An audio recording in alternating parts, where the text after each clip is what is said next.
சர்வபல்லமுள்ள ஆண்டவராகிய கர்த்தாவே, ஒருவராய் பெரிய அதிசயமான காரியங்களை செய்யும் நல்ல தேவனே, இந்த நல்ல நாளிலும் நேரத்திலும் யாரை முன் குறித்தீரோ, யாரை அழைக்க சித்தம் கொண்டீரோ அவர்களை அழைத்து, அவர்களை ஆசீர்வதித்து, அவர்களை கொண்டு பெரிய காரியங்களை உருவாக்க, இந்த பட்டணத்திலே பெரிய ஒரு மாற்றத்தை ஏற்படுத்த நீர் பாராட்டின எல்லா இரக்கங்களுக்காக உம் நாமத்தை நன்றியோடு நாங்கள் துதித்து ஸ்தோத்திரித்து மகிமைப்படுத்துகிறோம். இந்த நல்ல நாளிலும் நேரத்திலும் உம்முடைய வார்த்தைகளின் ஆழ்ந்த காரியங்களை கற்று உணரும்படி பிரகாசமுள்ள மனக்கண்களை நீர் எங்களுக்காய் திறந்து தந்து எங்களோடு பேசி அறிவை உணர்த்தி கற்க வேண்டிய காரியங்களை தடையில்லாமல் கற்றுக்கொள்ள கிருபை தர வேண்டும் என்று இயேசு கிறிஸ்துவின் நாமத்தினால் ஜெபித்திருக்கிறோம் எங்கள் பரிசுத்தமுள்ள நல்ல பிதாவே. ஆமேன், ஆமேன். ஹல்லேலூயா, ஹல்லேலூயா. ஆண்டவராகிய இயேசு கிறிஸ்துவின் நாமத்தினாலே மீண்டும் நான் உங்களை வாழ்த்தி வரவேற்கிறேன். உண்மையாகவே கர்த்தர் நம்மோடு கூட துணையாய் நின்று சகல காரியத்திலும் தம்முடைய மகிமையை பூர்ணமாய் விளங்க பண்ணி கொண்டு வருகின்றார். அவருக்கே சகல கனமும் மகிமையும் என்றென்றைக்கும் சதா சர்வ காலங்களிலும் உருவாக்கப்படுவதாக. இன்றைக்கு நமக்கு கொடுக்கப்பட்டிருக்கக்கூடிய தலைப்பு நமக்கெல்லாம் தெரிஞ்ச ஒரு தலைப்பு தான், கவனும் கல்லும் என்கிற ஒரு தலைப்பு. இது எதற்காக கொடுக்கப்பட்டது என்றால், கடைசி கால யுத்த சேனையை உருவாக்கக்கூடிய ஒரு நிலையை நாம் நம்முடைய வாழ்க்கையிலே பெற்றுக்கொள்ளப் போகின்றோம். யுத்தம் என்கிறது சாதாரணமான விதத்தில் உருவாக்கப்படக்கூடிய யுத்தம் அல்ல. இந்த யுத்தத்திற்கு என்னென்ன விதமான காரியம் தேவை? சென்ற மாதத்தில் என்னுடைய சகோதரன் அநேகம் விசேஷமான காரியங்களை பற்றி நம்மோடு கூட பேசி கொண்டு வந்தார். இன்றைக்கு நாம் அதனுடைய சில விளக்கமான காரியங்களை பற்றி நாம் சற்று தெளிவாக ஆழமாக நாம் கற்றுக்கொள்ளப் போகின்றோம். 1 சாமுவேலின் புஸ்தகம் 17வது அதிகாரம் 40வது வசனத்தை வாசித்து பார்க்கும் பொழுது அதிலே ஒரு விசேஷமான ஒரு காரியம் ஒன்று நமக்கு இவ்விதமாக எழுதப்பட்டிருக்கிறதை பார்க்க முடியும். 1 சாமுவேல் 17வது அதிகாரம் 40வது வசனத்தை வாசிக்க கேளுங்கள். தன் தடியை கையிலே பிடித்து கொண்டு, தன்னுடைய தடியை அவன் கையிலே பிடித்து கொண்டு, ஆற்றில் இருக்கிற 5 கூழாங்கற்களை தெரிந்தெடுத்து, ஆற்றிலே இருக்கக்கூடிய 5 கூழாங்கற்களை அவன் தெரிந்தெடுத்து அவைகளை மேய்ப்பருக்குரிய தன்னுடைய அடைப்பை பையிலே போட்டு, தன் கவனை தன் கையிலே பிடித்து கொண்டு, தன்னுடைய கவனை அவன் தன் கையிலே பிடித்து கொண்டு அந்த பெலிஸ்தன் அண்டையிலே போனான். அந்த பெலிஸ்தனுடைய அண்டையிலே கடந்து போனான். வேதத்தில் நல்ல ஒரு விஷயத்தை நாம் பார்க்கின்றோம். கர்த்தருடைய வேதம் நமக்கு ஒரு விளக்கமான விசேஷமான காரியங்களை பற்றி தெளிவாய் பேசுகிறது.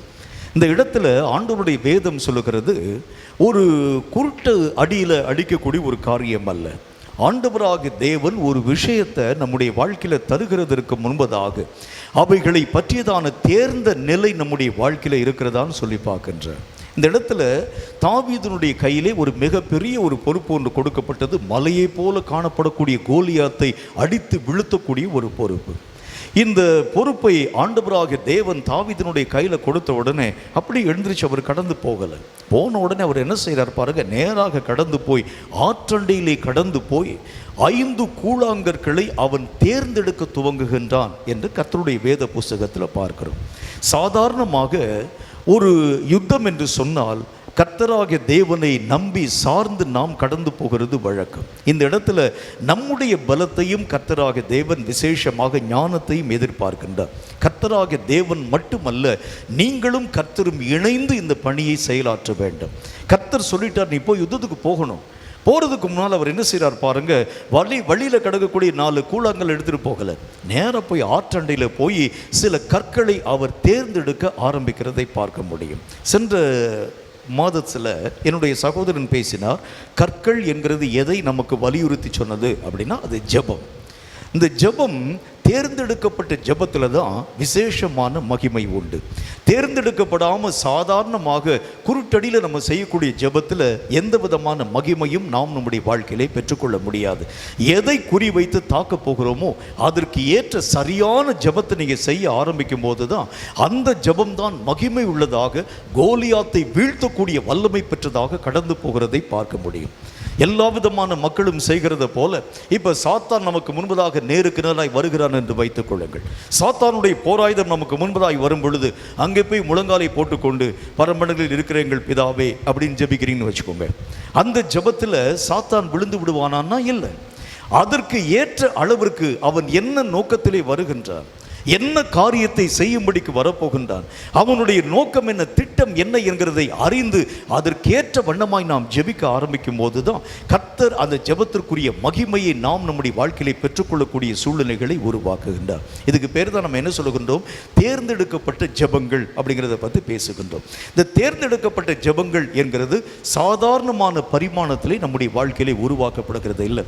சில ஜெபங்கள் நம்முடைய வாழ்க்கைக்கு தேவையான ஆசீர்வாதங்களை பெறும்படிக்காக செய்யப்படக்கூடிய ஜெபங்கள், சில ஜெபங்கள் மற்றவர்களுடைய ஆசீர்வாதங்களுக்காக செய்யப்படக்கூடிய ஜெபங்கள், சில ஜெபங்கள் கர்த்தருடைய மகிமையை, கர்த்தருடைய சித்தத்தை நமக்கு உணர்த்து வைக்கக்கூடிய ஜெபங்கள், சில ஜெபங்கள் தான் யுத்த ஜெபங்களாய் உருவாக்கப்படக்கூடியவைகள். இந்த தாவீது என்கின்ற மனுஷன் எதை அவன் தேர்ந்தெடுக்கிறான் அப்படின்னா, அங்க போய் ஆண்டவருடைய ஆசீர்வாத ஜெபத்தை செய்யும்படிக்காக போகல. கோலியாத்தை பார்த்த மாத்திரத்தில் கர்த்தாவை என்னை ஆசீர்வதியும், என் சந்ததியை ஆசீர்வதியும், குடும்பத்தை ஆசீர்வதியும் சொல்லி ஜெபிக்கிறதுக்கு போகல. அவனுக்கு ஒரே ஒரு குறிக்கோள் உண்டு, அங்கே எதிராக காணப்படக்கூடிய கோலியாத்தை மடங்கடிக்க வேண்டும். அதற்கு தேவையான கூழாங்கல்லை சரியாய் அவன் தேர்வு செய்ய வேண்டியது அவசியம். சரியான ஜெபத்தை செய்யும் போதுதான் அதற்கேற்ற விளைச்சலை நாம் நம்முடைய வாழ்க்கையிலே பெற்றுக்கொள்ள முடியும். எனக்கு தெரிந்த ஒரு நல்ல ஒரு நண்பர் ஒருவர் இருந்தார். அந்த நண்பரும் நானும் சேர்ந்து ஒரு முறை மருத்துவமனை ஊழியத்திற்கு கடந்து போயிருந்தோம். அவர் ஜெபம் என்கின்ற பேரில் திடீர்னு சொல்லி அவருக்கு வந்து ஆவியில் நிரப்பப்படுகிறது உண்டானால் எதுக்கு ஜெபம் பண்ணுறேன்னு அவருக்கு தெரியாது. என்னத்தையோ ஒரு வாட்டுக்கு வாய்க்கு வந்தோடனே நான் ஜெபம் பண்ண ஆரம்பிச்சிருவேன். அன்றைக்கு அதாவது அந்த ஐசியூ வார்டில் இருக்கக்கூடிய சில நபர்களை சந்தித்து ஜெபிக்கும்படிக்காக நானும் அவரும் உள்ளே கடந்து போயிருந்தோம். ஐசியூ வார்டில் ஒரு மனுஷன் இழுத்து கொண்டு கிடக்கின்றார், கோமா ஸ்டேஜில் சாக பிழைக்க கிடக்கிறார். இப்போ அவர் வந்து சொல்லியிருக்கிறாரு, என்னை வந்து இந்த மாதிரி ஜெப ஊழியத்தில் என்னை வந்து நீங்கள் பழக்க வைக்கணும் அண்ணே அப்படின்னு சொல்லியிருக்கிறார். சரி அப்படின்னு சொல்லிட்டு அவர் கூட்டிகிட்டு போய் இந்த மனுஷனுக்காக நீங்கள் ஜெபிங்க பிரதர் அப்படின்னு சொல்லி அவர் ஜெபிக்க ஆரம்பித்தார். ஆண்டவரே, ஆப்பிரிக்காவில் இருக்கக்கூடிய ரட்சிக்கப்படாத பழங்குடி மக்களுக்காக ஜெபிக்கிறோம். அப்படியே ஆஸ்திரேலியாவுக்கு நாங்கள் பறந்து வருகிறோம். அங்கே இருக்கக்கூடிய அநேக விதமான மக்களுக்காக நாங்கள் ஜெபிக்கிறோம். அப்படியே அமெரிக்க ஐக்கிய நாடுகளுக்காக வருகிறோம். அங்கு எல்லா விதமான மக்களும் ரட்சிக்கப்பட வேண்டும், மனம் திரும்ப வேண்டும், ஆண்டவருடைய மகிமையை பெற்றுக்கொள்ள வேண்டும். அப்படி ஜப்பானுக்கு வருகிறோம் அப்படிலாம் சொல்லி ஸ்ரீலங்காலாம் வந்து அந்த வழியாக முடிச்சுட்டு கடைசியில் இந்தியாவுக்கு வந்து இப்போ இந்த சகோதரனுக்காக ஜெபிக்கிறோம்னு சொன்னார். ஜெபிச்சு முடிச்சுட்டு கணத்திறந்து பார்த்தா அந்த மனுஷன் அப்போயும் செத்து போயிட்டார். அப்போ அங்கே பக்கத்தில் இருக்கக்கூடிய அங்கே என்கிட்ட வந்து அவர் கேட்டார், அண்ணே எப்போனே அவர் செத்து போனார் அப்படின்னு கேட்டார். நீங்கள் ஜப்பான்லேருந்து சீனாவுக்கு வரக்கூடிய அந்த வழியிலே அவர் செத்து போயிட்டாருன்னு சொன்னேன். எதற்கு என்றால், எந்த ஜெபத்தை எந்த இடத்தில் நாம் செயல்படுத்த வேண்டும், எந்த வார்த்தையை எந்த இடத்துல பயன்படுத்தணும். அங்கே தாவீதை கர்த்தராக தேவன் பயன்படுத்தும் பொழுது கூழாங்கல்லை சரியாய் அவர் தேர்வு செய்து, அதுக்கு ஒரு மொட்டையான கல்லோ அல்லது ஒரு மழுங்கலான கல்லோ அவர் செலக்ட் பண்ணல, நெற்றியிலே பதியக்கூடிய அளவுக்கு கல்லை அவர் செலக்ட் பண்ணுகிறதை போல நம்முடைய வாழ்க்கையில் சாத்தானுக்கு எதிராக செய்யப்படக்கூடிய யுத்தத்தில் தேர்ந்தெடுக்கக்கூடிய கற்கள் என்று அழைக்கப்படக்கூடிய ஜெபம். இன்றைக்கு நம்ம பார்க்க போகிறது ஒரு ஜெபிக்கக்கூடிய ஜெப வீரன். இந்த கடைசி காலத்தில் யுத்த ஜெபத்தை செய்யக்கூடிய ஜெப வீரன் என்னென்ன விதமான ஜெபங்களை எந்தெந்த நேரத்தில் பயன்படுத்த வேண்டும், இதைத்தான் நம்ம இன்னைக்கு வந்து ஆழமாக பார்க்க போகின்றோம். முதலாவது ஜெபம், நம்முடைய ஜெபம் எப்படிப்பட்டதாக இருக்கணும் இந்த கடைசி காலத்தில்? சாத்தானுக்கு எதிராக இயங்கப்படக்கூடிய நம்முடைய ஜெபம், முதல் ஜெபம் எப்படிப்பட்டதாக இருக்க வேண்டும் அப்படின்னா, அப்போஸ்தலர் நடபடிகள் 11வது அதிகாரம் அதில் 6வது வாக்கியம் இந்த வார்த்தையை நமக்கு சொல்லுகிறது. அப்போஸ்தலர் 11வது அதிகாரம் 6வது வசனத்தை வாசிக்க கேளுங்கள். அதிலே நான் உற்று பார்த்து, அதை நான் உற்று பார்த்து கவனிக்கிற போது பூமியில் உள்ள 4 கால் ஜீவன்களையும் பூமியிலே உள்ள 4 கால் ஜீவன்களையும் காட்டு மிருகங்களையும் ஊரும் பிராணிகளையும் ஊறக்கூடிய பிராணிகளையும் ஆகாயத்து பறவைகளையும் கண்டேன். ஆகாயத்து பறவைகளையும் நான் கண்டேன். இப்ப தேவனுடைய மனுஷனாய் காணப்படக்கூடிய பேதுருவுக்கு ஒரு தரிசனம் காணப்பட்டது. வானத்திலிருந்து இறங்கி வரக்கூடிய ஒரு கூடு. இப்போ அந்த பேதுருவனுடைய நிலையை பார்க்குறோம். இவர் என்ன செய்கிறாரு அப்படின்னா, ரொம்ப பசியாக சாப்பிடுகிறதுக்கு ரொம்ப மனசாக இருக்குது, ரொம்ப பசி.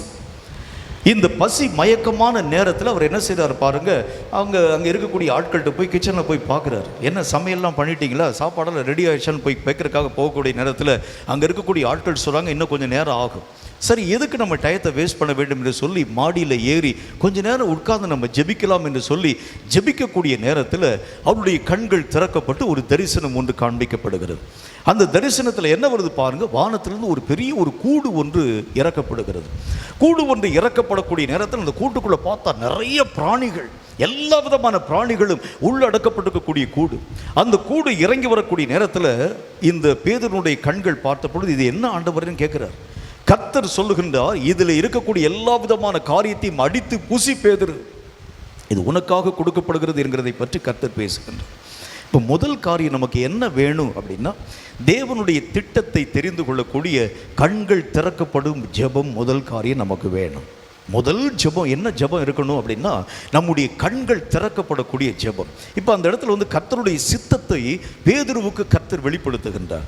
அவர் என்ன ஊழியத்தை செய்யணும், என்ன மாதிரியான காரியத்துக்குள்ளே போகணும் என்கிறதை பற்றி கர்த்தர் வெளிப்படுத்தும்படியாக திறக்கப்பட்ட கண்களுக்கு முன்பதாக தன்னுடைய அந்த காரியத்தை கர்த்தராக தேவன் இறங்க பண்ணுகிறதை நாம் பார்க்க முடியும். கண்கள் திறக்கப்படுதல் என்றால் என்ன என்கிறதை கொஞ்சம் ஆழமான விதத்தில் நம்ம பார்க்க வேண்டும். கண்கள் திறக்கப்படும் போது ரெண்டு விஷயத்தை நம்ம பார்க்குறோம். ஒன்று, நம்மையும் நாம் பார்க்கிறோம், நம் எதிராளியும் நாம் பார்க்க முடிகிறது. ஹல்லேலூயா. ரெண்டு விஷயத்தை நம்ம பார்க்க ஆரம்பிக்கிறோம். ஒன்று, நான் என்னையும் பார்க்கிறேன், என்னுடைய எதிராக இருக்கக்கூடிய மனிதனையும் என்னுடைய கண்கள் திறக்கும் போது பார்க்க ஆரம்பிக்கின்றேன். இதுதான் ஒரு ஆவிக்குரிய மனுஷனுடைய வாழ்க்கையில் மிகவும் முக்கியமான ஒரு திருப்பு முனையினுடைய காரியம்.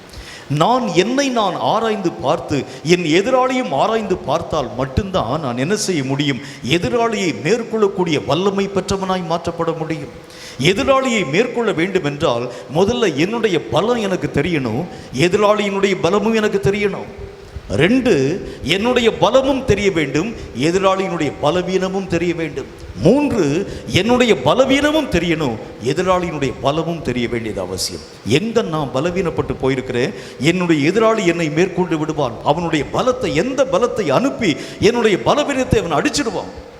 இன்னொன்று, எதிராளியினுடைய பலவீனம் என்ன என்கிறதை நான் தெரிந்து கொண்டு என்னுடைய பலத்தை கொண்டு நான் அவனை மேற்கொள்ள நான் என்ன செய்ய வேண்டும். மூன்று, என்னையும் அறிய வேண்டும், என் எதிராளியும் நான் இனம் காண வேண்டியது அவசியம். இதுக்கு தான் கண்கள் திறக்கப்பட்ட ஜெபம் நம்முடைய வாழ்க்கையிலே உருவாக்கப்பட வேண்டியது அவசியம். இப்போ தாவீது கோலியாத்தினுடைய சம்பவத்தை பாருங்கள். தாவீது போய் எதிராளியாகிய கோலியாத்திற்கு முன்பதாக போய் நிற்கின்றார். இருக்கக்கூடிய கோலியாத்தை பற்றி வேதத்தில் பார்க்குறோம். தன்னுடைய தலையிலே தலைச்சீராவை போட்டு, மார்பிலே மார்க்கவசத்தை போட்டு, கையிலே பெரிய ஒரு கேடகத்தை வைத்துக்கொண்டு, பெரிய அம்பரா துளியிலே அம்புகளை வைத்துக்கொண்டு, கையில் பெரிய ஒரு பட்டயத்தை வைத்துக்கொண்டு, உடம்பு முழுவதும் ஆயுதம் தரிப்பிக்கப்பட்ட ஒரு மனுஷனாய் கோலியாத்து முன்னால் நிற்கிறான். இப்போ தாவீது கோலியாத்திற்கு முன்பதாய் போய் நிற்கக்கூடிய அந்த காட்சியை பாருங்கள். இப்போ போன முறை என்னுடைய சகோதரன் பேசும்போது அந்த கவனை சுழற்றி குறி வைத்து எறிவாங்களாம். இந்த கவனை சுற்றிட்டு எதை நோக்கி அடிக்க வேண்டுமோ அதை நோக்கி அடிக்க வேண்டியது அவசியம். இந்த தாவீது எதை நோக்கி அவன் அடித்திருப்பான் என்று நீங்கள் யோசிச்சு பாருங்களேன். அவனுடைய பலவீனம் எங்கன்னு பார்க்குறான். கோலியாத்தினுடைய பலவீனம் எங்கே? நெற்றி மட்டும் மூடப்படாது இருக்கக்கூடிய பலவீனத்தினுடைய கண்கள் பார்க்கிறது. மற்ற உடம்புல வேற எங்கேயும் அடிச்சிட்டா கூட அந்த கோலியாத்து திரும்ப தாவீதை அடித்து நொறுக்கிடுவான். அவனுடைய பலவீனம் எங்கே இருக்கிறது? மூடப்படாத பகுதி எங்கே இருக்கிறது? கண் திறக்கப்பட்டா தான் தாவீதினுடைய கண்களுக்கு அது தெளிவாய் காண்பிக்கப்பட ஆரம்பிக்கிறது. அவன் கண் எதை பார்க்கிறது? எல்லா இடத்தையும் பார்த்துட்டு வரான். கோலியாத்தினுடைய உச்சந்திலிருந்து உள்ளங்கால் வரைக்கும் பார்த்துட்டு வரான். எந்த இடம் அவனுக்கு பலவீனமாய் இருக்கிறது, எந்த இடத்தை அடித்தால் நான் அவனை மேற்கொள்ள முடியும், எந்த இடத்தை நான் அடித்தால் அவனுடைய காரியங்களை ஜெயிக்க முடியும். தாவீதினுடைய கண்கள் ஆழமாய் பார்த்து கொண்டே வரக்கூடிய நேரத்தில் அவன் பார்த்து ஒவ்வொரு இன்ச் பை இன்ச்சா பார்த்துட்டு வரார். ஒரு இடத்தை பார்த்த பொழுது, இதுதான் நான் குறிவைத்து தாக்கக்கூடிய சரியான இலக்கு, அதுதான். கண்கள் திறக்கப்படும் போதுதான் சத்துருவை தாக்கக்கூடிய இலக்கை தெளிவாக நீங்கள் தெரிந்து கொள்ள முடியும். இலக்கு இல்லாமல் நீங்கள் அடிச்சிட்டீங்கன்னா என்ன நடக்கும் பாருங்க. மகா பெரிய யுத்தத்திலே நம்மை நம்பி இருக்கும் எல்லா காரியங்களையும் இழந்து போக ஆரம்பிச்சிடுவோம். நம்மை நம்பி கொடுத்திருக்கக்கூடிய ஒவ்வொரு பொறுப்பையும் இழந்து போக ஆரம்பிச்சிடுவோம். சரியான இலக்கை இந்த தாவீது தேர்ந்தெடுக்க ஆரம்பித்தார். எதை அடித்தால் இந்த கோலியாத்தை நான் வீழ்த்த முடியும், எதை நான் உடைத்தால் இந்த கோலியாத்தினுடைய காரியம் தரைமட்டம் அடிக்கப்பட்டு விடும், இதை தாவீது தெளிவாய் புரிய ஆரம்பிச்சனால தான் கோலியாத்தினுடைய நெற்றி பட தாவீது கவனை சுழற்றி கல்லை எரிகிறதை நாம் பார்க்க முடியும். அப்போ முதல் காரியம் நமக்கு என்ன வேணும்? எதிரியின் பலவீனத்தை அறியக்கூடிய கண்கள் திறக்கப்பட்ட அனுபவம் வேணும். எங்க அடிச்சா இந்த எதிரியை நான் தகர்க்க முடியும், எங்க அடிச்சா இந்த எதிரியினுடைய காரியங்களை வீழ்த்த முடியும். குருட்டாம்போக்கில் அங்கெங்கே குத்துகிறது அல்ல. உங்களுக்கே நல்லா தெரியும், ஒரு இராணுவத்தில் பயிற்றுவிக்கப்படக்கூடிய மக்களுக்கு என்ன பயிற்சி கொடுப்பாங்க, எங்கே தாக்கினால் உன் எதிரிப்படையை மேற்கொள்ள முடியும், எங்க அடிச்சா உன்னுடைய இராணுவ பலத்தை நீ அதிகப்படுத்தி அந்த எதிரியினுடைய காரியங்களை வீழ்த்த முடியும். இப்படித்தான் நமக்கு வந்து பிராக்டிஸ் கொடுக்கறத பார்க்க முடியும்.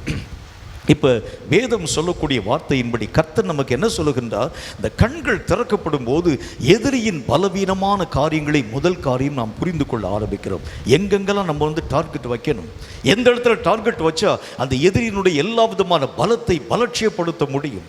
இப்போ கொஞ்ச நேரத்துக்கு முன்னால் நம்முடைய அருமையான அந்த சபை போதகர் பேசினார். அவர் சொல்லும்போது என்ன சொன்னார் பாருங்க, இந்த ஜெபம் என்கின்ற டார்கெட்டை நீங்கள் வைக்க ஆரம்பிக்கிறது உண்டானா, பலவானை முந்தி கட்டும்படி நாம் எழும்ப ஆரம்பிக்கிறது உண்டானா, நம்ம முதல்ல எந்திரிச்சிடணும். அவன் எந்திருக்கிற விடாத அளவிற்கு நாம் எந்திருக்க ஆரம்பிக்கிறது உண்டானா அவனுடைய பலவீனத்தை நாம் அறிந்து அவனை ஜெயித்து விட முடியும் என்கிறதை பற்றி பேசினான். அப்போ முதல் காரியம் அவனுடைய பலவீனம் என்ன என்கிறதை அறிய வேண்டும் என்றால் முதல் காரியம் நம்முடைய கண்கள் திறக்கப்பட வேண்டும்.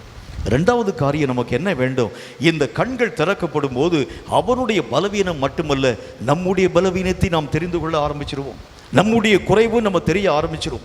சில நேரங்களில் பிசாசுகளை துரத்தக்கூடிய நேரத்தில் நீங்கள் பலவீனமாய் கடந்து போகிறது உண்டானால் அந்த பிசாசுகள் அந்த இடத்தை விட்டு வெளியேறி கடந்து போகிறது இல்லாதிருக்கக்கூடிய சூழ்நிலைகளை பார்க்க முடியும். மூணார் பகுதியில் கர்த்தருடைய ஊழியத்திற்காக ஒரு முறை நான் கடந்து போயிருந்தேன். ஆரம்ப நாட்களில் அங்கே ஒரு இடம், ராஜமலை என்கின்ற ஒரு இடம். அங்கே கர்த்தருடைய வார்த்தையை அறிவித்து முடித்த பிறகு அங்கே இருக்கக்கூடிய ஜனங்களுக்காக ஜெபிக்க அந்த அந்த அந்த அந்த ஆரம்ப ஜெபம், அந்த மீட்டிங் நடத்துறதுக்குனால ஆரம்ப ஜெபம் பண்ண போகிறோம். ஆரம்ப ஜெபம் பண்ணக்கூடிய நேரத்தில் கர்த்தராகிய தேவன் ஒரு வார்த்தையை சொன்னார். என்ன வார்த்தையை சொன்னார், பலவானை முந்தி கட்டு மகனே அப்படின்னு சொன்னார். எனக்கு அந்த வார்த்தையை பற்றி முதல்ல எனக்கு அதனுடைய விளக்கம் புரியல. என்ன ஆண்டவரே, யார் பலவான், யாரை முந்தி கட்டணும்? இல்லை உன்னுடைய ஊழியத்திற்கு தடையை தரக்கூடிய பிசாசு பிடித்திருக்கக்கூடிய சில நபர்கள் இங்கே இருக்கிறாங்க. அவங்கள முந்தி நீங்கள் கட்டினா தான் இந்த ஊழியத்தை நீ திறமையாய் செய்ய முடியும் என்று கர்த்தர் சொன்னார். உடனே சரி, நான் பலவானை முந்தி கட்ட வேண்டும். யாருக்குள்ள அந்த சாத்தானுடைய ஆவி இருக்கிறது, அவங்க பேரை சொல்லுங்க ஆண்டவரே, அந்த பிசாசனுடைய வல்லமைகளை நான் கட்டி ஜெபிக்க போகிறேன். கர்த்தர் காமிச்சார். சில பேருடைய அந்த நேமை வந்து எனக்கு கண்ணுக்கு முன்னால் காமிச்சார். அவங்கள பேரை சொல்லி அழைத்து கர்த்தருடைய நாமத்தினால் உனக்குள்ள இருக்கக்கூடிய பொல்லாத ஆவியை கட்டி நான் ஜெபிக்கிறேன் என்று சொல்லி ஜெபிச்ச மாத்திரத்தில் அந்த மூணார் பகுதி உங்களுக்கு நல்லா தெரியும். அது ஒரு ஹில் ஸ்டேஷன், அது குளிர் நிறைந்த ஒரு பகுதியும் கூட. அங்கெல்லாம் வந்து தரையிலெல்லாம் உட்கார முடியாது, பெஞ்சு தான் போட்டிருப்பாங்க. கடைசி வரிசையில் உட்கார்ந்துருக்கக்கூடிய ஒரு வாலிப சகோதரி அப்படியே ராக்கெட் மாதிரி பறந்து வந்து முன்பதாக வந்து கீழே வந்து விழுந்தாங்க. உள்ளே இருக்கக்கூடிய பிசாசுகள் 21 வருஷமாய் பிடித்திருக்கக்கூடிய இந்த பிசாசுகளை அலைக்கழித்து மங்கும் உலாவ ஆரம்பிச்சிச்சு. இங்கே அங்கே அப்படி ஓடி அலைய ஆரம்பிச்சிச்சு. இந்த பிசாசை கட்டிக்கிறேன் அப்படி சொன்னோடனே அந்த பிசாசு அப்படி கட்டப்பட்டு அப்படி உட்காந்துருச்சு. அது மாதிரி 2-3 பேர் வந்து விழுந்துட்டாங்க. இதை அந்த ஊழியம் நடத்தின என்னை ஊழியத்துக்கு கூப்பிட்டு அந்த சபை போதகர் பார்த்துட்டு, இது ஒரு நல்ல ஒரு மெத்தடாக இருக்குது, நம்மளும் இந்த மாதிரி நேம் கால் பண்ணி கூப்பிட்டா பிசாசினுடைய ஆவிகளெல்லாம் ஒரே ஓட்டமாக ஓடிட்டு போல இருக்குன்னு சொல்லி ஒரு வீட்டுக்கு அந்த சபை போதகருடைய பேரை சொல்ல நான் ஆசைப்படலை. சபை போதகரை இந்த வீட்டுக்கு ஜெபமண்டுக்கு கூட்டிகிட்டு போயிருக்கிறாங்க. கூட்டிகிட்டு போன உடனே இவரும் அந்த வீட்டுக்குள்ளே போய் இயேசு கிறிஸ்துவின் நாமத்தினால உன்னுடைய எல்லா வல்லமைகளையும் கட்டுகிறேன் அப்படின்னு சொன்னார். அந்த பிசாசு பிடித்திருக்கக்கூடிய அந்த சகோதரி அந்த சபை போதகரை பார்த்து ஒரு மாதிரி சிரிக்க ஆரம்பித்தாங்க. சர்காஸ்டிக்கல் ஸ்மைல்னு சொல்லுவாங்க பார்த்தீங்களா, ஒரு மாதிரி பரியாச சிரிப்பு, கிண்டல் பண்ணி சிரிக்கிறது, அப்படி சிரிக்க ஆரம்பித்தாங்க. இயேசுவின் நாமத்தினால் அந்த ஊழியக்காரன் சொன்னானே, நான் இப்போ உனக்கு சொல்லுகின்றேன், இயேசுவின் நாமத்தினால் உன்னை நான் கட்டுகின்றேன். அப்படி சிரித்து கொண்டே வந்த அந்த வாலிப சகோதரி தான் வந்துட்டு என்ன செஞ்சுட்டாங்க, அப்படி கையை பிடிச்சி அப்படி முறுக்கி பின்னால் வச்சுட்டாங்க. முறுக்கி வச்சு முதுகில் ஒரே குத்து, ஐயோ பேய் அடிச்சிட்டு ஒரே ஓட்டம் ஓடி போயிட்டு. எதுக்கு சொல்கிறேன் அப்படின்னா, எதிரியினுடைய பலவீனம் தெரிகிறது ஒன்று என்றாலும் ரெண்டாவது விஷயம், ஓம் பலவீனம் உனக்கு தெரியணும். நீ எந்த இடத்துல நீ குறைவாக இருந்து கொண்டு இந்த ஒரு காரியத்தை செய்ய போகின்றாய். நான் என்னுடைய பலவீனமான காரியங்களெல்லாம் பலப்படுத்தும் போது தான் யுத்தத்திற்கு நான் தகுதியுள்ள ஆயத்தப்படுத்தப்பட்ட ஒரு மனுஷனாக மாற்றப்படுறேன். என்னுடைய பலவீனம் தெரியாமல் போய் எதிரி படையை ஜெயிக்க என்னால் முடியாது. என்னுடைய பலவீனம் எங்கெங்கெல்லாம் நான் பலவீனமாக இருக்கிறேன். நான் என்னுடைய அறை வீட்டுக்குள்ளாக நான் பலவானாக இருக்கிறேன்.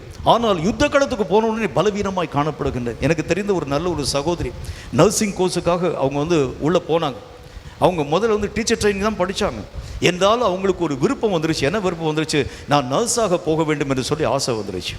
நர்ஸாக போக வேண்டும் என்றால் உங்களுக்கே நல்லா தெரியும், ஆப்ரேஷன் தேட்டர்லாம் கொண்டு போய் டியூட்டி போடுவாங்க இல்லையா? அந்த மாதிரி நர்சிங் கோர்ஸுக்காக கடந்து போன பொழுது இந்த சகோதரிக்கு இருக்கக்கூடிய ஒரு பலவீனம், ரத்தத்தை கண்டா பயந்து போய் மயக்கம் போட்டு விழுந்துருவாங்க. இவங்க போய் ஆப்ரேஷன் தேட்டரில் என்ன ஆகும் பாருங்கள்.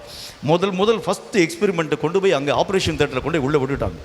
மருத்துவர் வயிற்றுல கீறி, எல்லாரும் வாங்க, எல்லாரும் வெப்பன்ஸ் எல்லாம் எடுத்துகிட்டு வாங்க, ஆயுதத்தெல்லாம் எடுத்துகிட்டு வாங்க, இப்போ நான் இந்த பேஷண்ட்டுக்கு நான் வந்து அறுவை சிகிச்சை செய்கிறேன், எல்லாரும் வந்து பக்கத்தில் வந்து பாருங்க என்று சொல்லி வயிற்று அப்படி கீறினார் பாருங்கள். ரத்தம் வந்த உடனே வீர்னு கத்திட்டு மயக்கம் போட்டு விழுந்துட்டாங்க.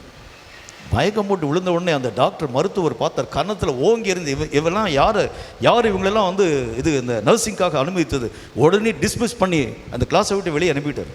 இது எதுக்கு சொல்லுகிறேன் என்றால், என் பலவீனம் என்ன என்கிறது நான் முதல் காரியம் தெரிய வேண்டும். பிசாசை எதிர்க்கிறதுக்கு முன்பதாக அவனை எதிர்க்கக்கூடிய பலம் எனக்குள் இருக்கிறதா, அப்படி இல்லைன்னா அதை நான் அதிகப்படுத்த வேண்டியது அவசியம். எதில் நான் குறைவாக இருக்கிறேன்? ஒருவேளை பரிசுத்தத்தில் குறைவாக இருக்கலாம், ஒருவேளை உண்மையில் குறைவாக இருக்கலாம், ஒருவேளை நீதியில் குறைவாக இருக்கலாம், கர்த்தருக்கு கீழ்ப்படக்கூடிய விஷயத்தில் குறைவாக இருக்கலாம். எதிலையாகிலும் நான் குறைவாக இருக்கிறது உண்டானால் அதை நான் நிறைவாக்காது இருக்கக்கூடிய விலைக்கும் சாத்தானை ஜெயிக்க என்னால் முடியாது. மூன்றாவது காரியமாக என்ன ஒரு விஷயம் பாருங்க, கர்த்தராகிய தேவனுடைய நாமத்தினால, இதுதான் ரொம்ப ஒரு முக்கியமான ஒரு காரியம். கர்த்தருடைய வேதம் நமக்கு என்ன சொல்கிறது? கோலியாத்தை தாவீது அறிந்தான். இரண்டாவது காரியம், தன்னை தாவீது அறிந்து கொண்டான். மூன்றாவது, கர்த்தர் அந்த இடத்தில் இருக்கிறார் என்கிறதையும் தாவீது கண்டுகொள்ள ஆரம்பித்தான். ஹல்லேலூயா, ஹல்லேலூயா. கர்த்தருடைய வேத புஸ்தகத்தில் நல்ல ஒரு வாக்கியம் இப்படியாய் நமக்கு சொல்லுகிறது. 1 சாமுவேலின் புஸ்தகத்தில் 17வது அதிகாரம் 45 முதல் 47 வரை இருக்கக்கூடிய வசனங்களை வாசித்து பாருங்கள். 1 சாமுவேல் 17வது அதிகாரம் 45 முதல் 47 வரை. அதற்கு தாவீது பெலிஸ்தியனை நோக்கி நீ பட்டயத்தோடும் ஈட்டியோடும் கேடகத்தோடும் என்னிடத்தில் வருகிறாய், நீ என்னிடத்திலே கடந்து வருகிறாய். நானோ நீ நிந்தித்த இஸ்ரவேலுடைய ராணுவங்களின் தேவனாகிய சேனைகளுடைய கர்த்தரின் நாமத்திலேயே உன்னிடத்தில் வருகிறேன். நான் மெய்யாகவே உனக்கு முன்பதாய் வருகிறேன். அப்படின்னா அவர் என்ன சொல்றார் பாருங்க, நீ மாம்சத்தோடும் இரத்தத்தோடும் பலத்தோடும் வருகின்றாய். உன் கையில் ஆயுதம் இருக்கிறது, உன் கையில் பலம் இருக்கிறது, உன்னுடைய கையில் இராணுவமை முழு பொறுப்பையும் எல்லா அதிகாரத்தையும் தந்திருக்கக்கூடிய வல்லமை பெற்றவனா நீ வந்திருக்கிறாய். ஆனால் நானோ நீ நிந்திக்கக்கூடிய இஸ்ரவேலின் இராணுவங்களின் தேவனாகிய கர்த்தருடைய நாமத்தினால் உனக்கு முன்பதாய் வருகிறேன் என்று சொல்லுகின்றார். அப்படின்னா என்ன அர்த்தம்? அங்கே தன்னோடு கூட வரக்கூடிய கர்த்தர் யார் என்கிறதை தாவீது இனம் கண்டுகொண்டார். கர்த்தர் பல பரிமாணங்களிலே தன்னை தம்முடைய ஜனங்களுக்கு வெளிப்படுத்துகின்றார். சில நேரங்களில் கர்த்தர் ஒரு தாயை போல தம்முடைய ஜனங்களுக்கு தன்னை வெளிப்படுத்துகிறதை பார்க்க முடியும். சில நேரங்களில் கர்த்தர் தம்மை அன்புள்ளவராய் காண்பிக்கிறதை பார்க்க முடியும். சில நேரங்களில் கர்த்தர் தம்மை மனதுருகும் கர்த்தராய் வெளிப்படுத்துகிறதை பார்க்க முடியும். சில நேரங்களில் கர்த்தர் அவனை ஆசீர்வதிக்கும் கர்த்தராய் பார்க்க முடியும். யாக்கோபு தன்னுடைய வாழ்க்கையில் கர்த்தராகிய தேவனை பார்த்த பொழுது எப்படி பார்த்தார்? நீர் என்னை ஆசீர்வதித்தால் உடைய உங்களை நான் விடமாட்டேன். அப்படின்னா ஆசீர்வதிக்கும் கர்த்தருடைய சாயலை யாக்கோபு கண்ட பொழுது உம்முடைய ஆசீர்வாதத்தை பெறாமல் உங்களை விடமாட்டேன் என்று சொல்லி கர்த்தருடைய காலை இருக்க பற்றிக் கொண்டார். இப்ப தாவீது பார்த்த கர்த்தர் எப்படிப்பட்டவர்? அவர் ஆசீர்வதிக்கும் கர்த்தர் அல்ல, அன்புள்ள கர்த்தர் அல்ல, மனமுருகும் கர்த்தர் அல்ல, இராணுவங்களின் தேவன் என்கிறது அவனுடைய கண்கள் பார்த்தது. அப்படின்னா யுத்தத்திற்கு தயார்படுத்தி வரக்கூடிய கர்த்தர் அவர். அந்த கர்த்தருடைய வல்லமையை தாவீதினுடைய கண்கள் பார்த்த பொழுதுதான் கோலியாத்தை கண்டு கிஞ்சித்தும் அவன் பயப்படவே இல்லை. எவ்வளவேனும் பயம் இல்லாமல் கோலியாத்தை குறித்து பேசுகிறதற்கு என்ன காரணம் தெரியுமா? தன்னோடு இருக்கக்கூடிய தேவன் இராணுவங்களின் தேவன். அந்த இராணுவங்களின் தேவனுடைய வல்லமைக்கு முன்பதாக ஒரு கோலியாத் என்ன 1000 கோலியாத்து வந்தாலும் எல்லாவற்றையும் வீழ்த்த முடியும் என்கின்ற அந்த ஒரு காரியத்தை அவன் தன் வாழ்க்கையிலே புரிந்து கொள்ள ஆரம்பித்தான். கண்கள் திறக்கப்படும் பொழுது எதை நாம் பார்க்கின்றோம்? என் கூட வரக்கூடிய கர்த்தர் எப்படிப்பட்டவர்? என்னுடைய காரியத்தை கொண்டு என்னென்ன விதமான விஷயங்களை அவர் செயல்படுத்த போகின்றார்? தன்னோடு கூட வரக்கூடிய கர்த்தரின் வல்லமை அவனுடைய கண்கள் பார்த்தது. கர்த்தர் எப்படிப்பட்ட காரியங்களை செயல்படுத்த போகின்றார், எப்படிப்பட்ட வல்லமையை உருவாக்க போகின்றார். பட்டயத்தை உருவின ராணுவ வீரனை போல, பட்டயத்தை சுமந்து கொண்டு வரக்கூடிய ராணுவத்தின் வீரனை போல இந்த தாவீதுக்கு பக்கத்திலே கர்த்தர் நிற்கிறதை தாவீதினுடைய கண்கள் கண்ட மாத்திரத்தில் இந்த கோலியாத்தை பார்க்கக்கூடிய தாவீதுக்கு இனி பயம் வருமானு யோசிச்சு பாருங்க. சாதாரணமாக கோலியாத்தை தாவீது பார்த்துருந்தாருன்னா பயந்துருப்பார். ஆனால் நிற்கக்கூடிய கர்த்தரின் வல்லமையை தாவீதினுடைய கண்கள் பார்த்தபோது கோலியாத்தை கண்டு கோலியாத்தினுடைய முகத்திற்கு தாவீது விலகி ஓடி போகாம கோலியாத்தை நோக்கி ஓடி போய் அவருடைய நெற்றி பட அவன் இந்த கல்லை எறிந்து கவனை சுழற்றி கல்லை எறிந்து கோலியாத்தை தரையிலே தாழ்த்துகிறதை நாம் பார்க்க முடியும். அப்போ நம்முடைய கண்கள் திறக்கப்படக்கூடிய ஜெபம் இந்த கடைசி காலத்தில் நமக்கு மிகவும் விசேஷமான தேவை. ஒன்று, எதிரியை புரிந்து கொள்ளக்கூடிய தன்மை. 2, என்னை உணரக்கூடிய தன்மை. 3, என்னோடு கூட வரக்கூடிய கர்த்தரை உணரக்கூடிய தன்மை. என்னோடு கூட வரக்கூடிய கர்த்தரை உணரும் தன்மை என்றால் என்ன? தாவீது அந்த இடத்துல என்ன உணர்வை அவர் பெற்றுக்கொண்டார் என்றால், தன்னோடு கூட வரக்கூடிய கர்த்தர் தன்னை யுத்தத்திற்கு அழைக்கிறார் என்பதை புரிந்து கொண்டார். ராணுவ வீரனாய் கர்த்தர் வர்றாருன்னா என்ன அர்த்தம்? அங்கே போய் உட்கார்ந்து உனக்கு நான் சாப்பாடு தரேன்னு அர்த்தமா? இல்லை. ராணுவ வீரனாய் கர்த்தர் வருகிறார் என்று சொன்னால் உன்னுடைய காயத்தை கட்டுகிறேன் என்று அர்த்தமா? இல்லை. ராணுவ வீரனாய் கர்த்தர் வருகிறார் என்று சொன்னால் உன்னை அவர் யுத்தத்திற்கு அழைப்பிக்கின்றேன் என்று சொல்லி புரிந்து கொண்டார். அப்ப கர்த்தராகிய தேவனை அறியும் அறிவு எதை நமக்கு தருகிறது என்றால், உன்னை குறித்த தேவ சித்தத்தை நீ தெளிவாய் புரிந்து கொள்கின்றாய். நீ எதற்காய் அழைக்கப்பட்டிருக்கிறாய்? உன்னை குறித்து கர்த்தர் என்ன திட்டத்தை வச்சிருக்கிறார்? நீ என்ன செய்யணும்? இப்போ நீ இங்கே வந்திருக்கியே, திருநெல்வேலி இந்த ஃபாஸ்டிங் ப்ரேயரில் வந்திருக்கிறியே, நீ என்ன செய்யும்படிக்காக கர்த்தர் உன்னை கூட்டிட்டு வந்திருக்கிறார்? எவ்வளவோ தொலைவிலிருந்து நம்ம வந்திருக்கிறோம், எவ்வளவோ தூரத்தில் நம்ம வந்திருக்கிறோம். அங்கிருந்து வந்து இந்த வார்த்தையை கேட்டு நீ என்ன செய்ய போற? இதை கர்த்தர் உனக்கு தெளிவாய் வெளிப்படுத்த ஆரம்பிக்கிறார். கண்கள் திறக்கப்படும் ஜெபத்தை நீ செய்ய ஆரம்பிக்கும் போதே உன்னை குறித்தும் உன்னுடைய சூழ்நிலைகளை குறித்தும் எதிராளியை குறித்தும் உன்னை அனுப்பக்கூடிய கர்த்தரின் திட்டத்தை குறித்தும் தெளிவாய் நீ புரிந்து கொள்ளும்படிக்காக ஆண்டவராகிய தேவன் கண்களை திறக்கிறதை நாம் மெய்யாகவே பார்க்க முடியும். இந்த கண்கள் திறக்கப்படும் போதுதான் பல விஷயங்களை நாம் மெய்யாகவே கண்டுகொள்ள துவங்குகின்றோம். தனக்கு முன்பதாக நிற்கக்கூடிய கர்த்தருடைய எல்லா திட்டங்களை புரிந்து கொண்டு அந்த திட்டத்திற்கு ஏற்ற வண்ணமாய் இயங்க துவங்க ஆரம்பிச்சிடும். நிறைய பேருடைய வாழ்க்கையை நம்ம எடுத்து பார்க்கும்போது இந்த கண்கள் திறக்கப்படாத நிலையில் இருக்கிறதுனால தான் தங்கள் மனம் போன போக்கின்படியே ஓட ஆரம்பிக்கிறாங்க. இப்படி ஓடுனா நல்லா இருக்குமா? இப்படி ஓடுனா ஊழியம் நல்லா இருக்குமா? இந்த மாதிரி ஊழியத்தை செஞ்சா நல்லா இருக்குமா? இந்த மாதிரி பிரசங்கம் பண்ணா நல்லா இருக்குமா என்று சொல்லி தன்னுடைய மனம் போன போக்கின்படி நடக்கிறதுக்கு காரணம் என்ன தெரியுமா? கண்கள் திறக்கப்படாத நிலையில தான் நிறைய பேர் நிறைய மக்களுடைய ஆலோசனைகளை கேட்டு அதன்படி நம்ம ஓடினா நல்லா இருக்குன்னு சொல்லி யோசிக்கக்கூடிய மக்களுடைய நிலைகளை பார்க்க முடியும். சில பேர் சொல்லுவாங்க, சில காரியங்களை செஞ்சோம்னா ஊழியத்தினுடைய எல்லைகளை விரிவாக்க முடியும். அப்படி தங்களுடைய மாம்சத்தின்படி ஓடுகிறதுக்கு என்ன காரணம்? தம் கூட வரக்கூடிய கர்த்தருடைய திட்டம் என்ன என்கிறதை புரிந்து கொள்ள முடியாத நிலை என்று கர்த்தருடைய வேதம் சொல்லுது. அப்போ கர்த்தர் சொல்லுகிறார், முதல் ஜெபம், இந்த கடைசி கால ஜெபம் எப்படிப்பட்டதாக இருக்க வேண்டும்? கண்கள் திறக்கப்படும்படிக்காக நான் ஜெபிக்கணும். பேதுருவுக்கு கண்கள் திறக்கப்பட்ட போதுதான் கர்த்தராகிய தேவனுடைய திட்டத்தை பேதுரு தன்னுடைய வாழ்க்கையை புரிந்து கொள்ள ஆரம்பிச்சு. வானத்திலிருந்து ஒரு கூடு ஒன்று இறக்கப்படக்கூடிய நேரத்தில் கர்த்தராகிய தேவன் சொன்னார், இந்த கூட்டிலே காணப்படும் எல்லா விலங்குகளை அடித்து புசி பேதுரு என்று சொன்ன பொழுது, எல்லாண்டவரை தீட்டான ஒன்றை நான் என்னுடைய வாய்க்குள்ள கூட அனுமதிச்சே கிடையாது, நான் சாப்பிட மாட்டேன் என்று சொன்ன பொழுது கர்த்தருடைய திட்டத்தை அவர் புறக்கணிக்க துவங்கினார். அது வேண்டாண்டவர், என்னால் முடியாது, இந்த திட்டத்தை யார் ஏற்றுக்கொள்வார் என்று சொல்லி பார்த்து பவுலுக்கு முன்னால் கர்த்தர் கொண்டு இறக்கிட்டு இருந்த கூட்டு. அவ்வளவுதான். நீ அதற்கு தகுதி இல்லை என்று சொன்னால் பேதுருக்கு முன்பதாக இறக்கப்பட்ட கூடு இன்றைக்கு உனக்கு முன்பதாக இறக்கப்பட ஆரம்பிக்கிறது. இந்த திருநெல்வேலி பட்டணத்தில் உன்னை கொண்டு என்னென்ன காரியத்தை நான் செய்ய போகிறேன், என்னென்ன விஷயத்தை நான் உருவாக்க போகிறேன், நீ என்னென்ன விதமான காரியத்திற்காக உருவாக்கப்பட போகின்றார், நீ என்னென்ன விதமான ஊழியத்தை செய்ய வேண்டும், இப்படி ஒரு கூட்டை கர்த்தராக தேவன் இறக்குகின்றார். இறக்கக்கூடிய நேரத்தில், இல்லை ஆண்டவரே, இதெல்லாம் எனக்கெல்லாம் ஒத்து வராத ஆண்டவரே, எனக்கு பள்ளிக்கூடம் இருக்கிறது, எனக்கு வீடு இருக்கிறது, எனக்கு அந்த காரியம் இருக்கிறது, இந்த பிரச்சனை இருக்கிறது, உடல் ரீதியான பிரச்சனை இருக்கிறது, மன ரீதியான பிரச்சனை இருக்கிறது, வீட்டுக்காரருடைய பிரச்சனை இருக்கிறது, இப்படி சாக்கு போக்குகளை சொல்ல ஆரம்பிக்கிறது உண்டானால் கூடு திரும்ப எடுத்துக்கொள்ளப்படும். தகுதியானவனுடைய கரங்களுக்கு முன்பதாக அந்த கூடு மீண்டும் இறக்கப்படுகிறதை பார்க்க முடியும். அப்போ கர்த்தர் எதை நம்முடைய வாழ்க்கையிலே வலியுறுத்துகிறேன்னு சொல்கிறாருன்னா, கண்கள் திறக்கப்பட்டு உனக்கு முன்பதாக தேவனுடைய சித்தம் மெய்யாகவே சொல்லப்படும் பொழுது அதை இங்கும் அங்கும் வேண்டாம் என்று புறக்கணியாமல் அவைகளை ஏற்று அங்கீகரிக்கிறது தான் இந்த கடைசி காலத்தில் நீ செய்ய வேண்டிய முதல் வேலை என்று கர்த்தர் நமக்கு சொல்லுகின்றார். கண்கள் திறக்கப்படும்படியாக நாம் ஜெபிக்க வேண்டும். என்னுடைய ஜெபத்தில் எனக்கு முன்பதாக இருக்கக்கூடிய எதிராளியை புரிந்து கொள்ளக்கூடிய கண்கள் திறக்கப்படும் அனுபவம் எனக்கு வேணும். என்னுடைய பலவீனத்தை புரிந்து கொள்ளக்கூடிய கண்கள் திறக்கப்படும் அனுபவம் எனக்கு வேணும். என் கூட இருக்கக்கூடிய கர்த்தர் என்ன சித்தத்தின்படி என்னை அபிஷேகம் பண்ணியிருக்கிறார், இந்த காரியங்களை புரிந்து கொள்ளக்கூடிய கண்கள் திறக்கப்படக்கூடிய அனுபவம் எனக்கு வேண்டும். இந்த மாதிரியான ஒரு அனுபவத்திற்காக நீங்கள் ஜெபிக்கிறது உண்டானால் தேவன் உங்களை குறித்ததான திட்டத்தை இன்று முதல் வெளியாக்குகிறதை பிரத்யட்சமாய் நீங்கள் பார்க்க முடியும். ரெண்டாவது காரியம், அது மட்டும் இல்லாமல் இந்த காரியத்தில் என்ன ஒரு விஷயத்தை பார்க்குறோம் பாருங்க.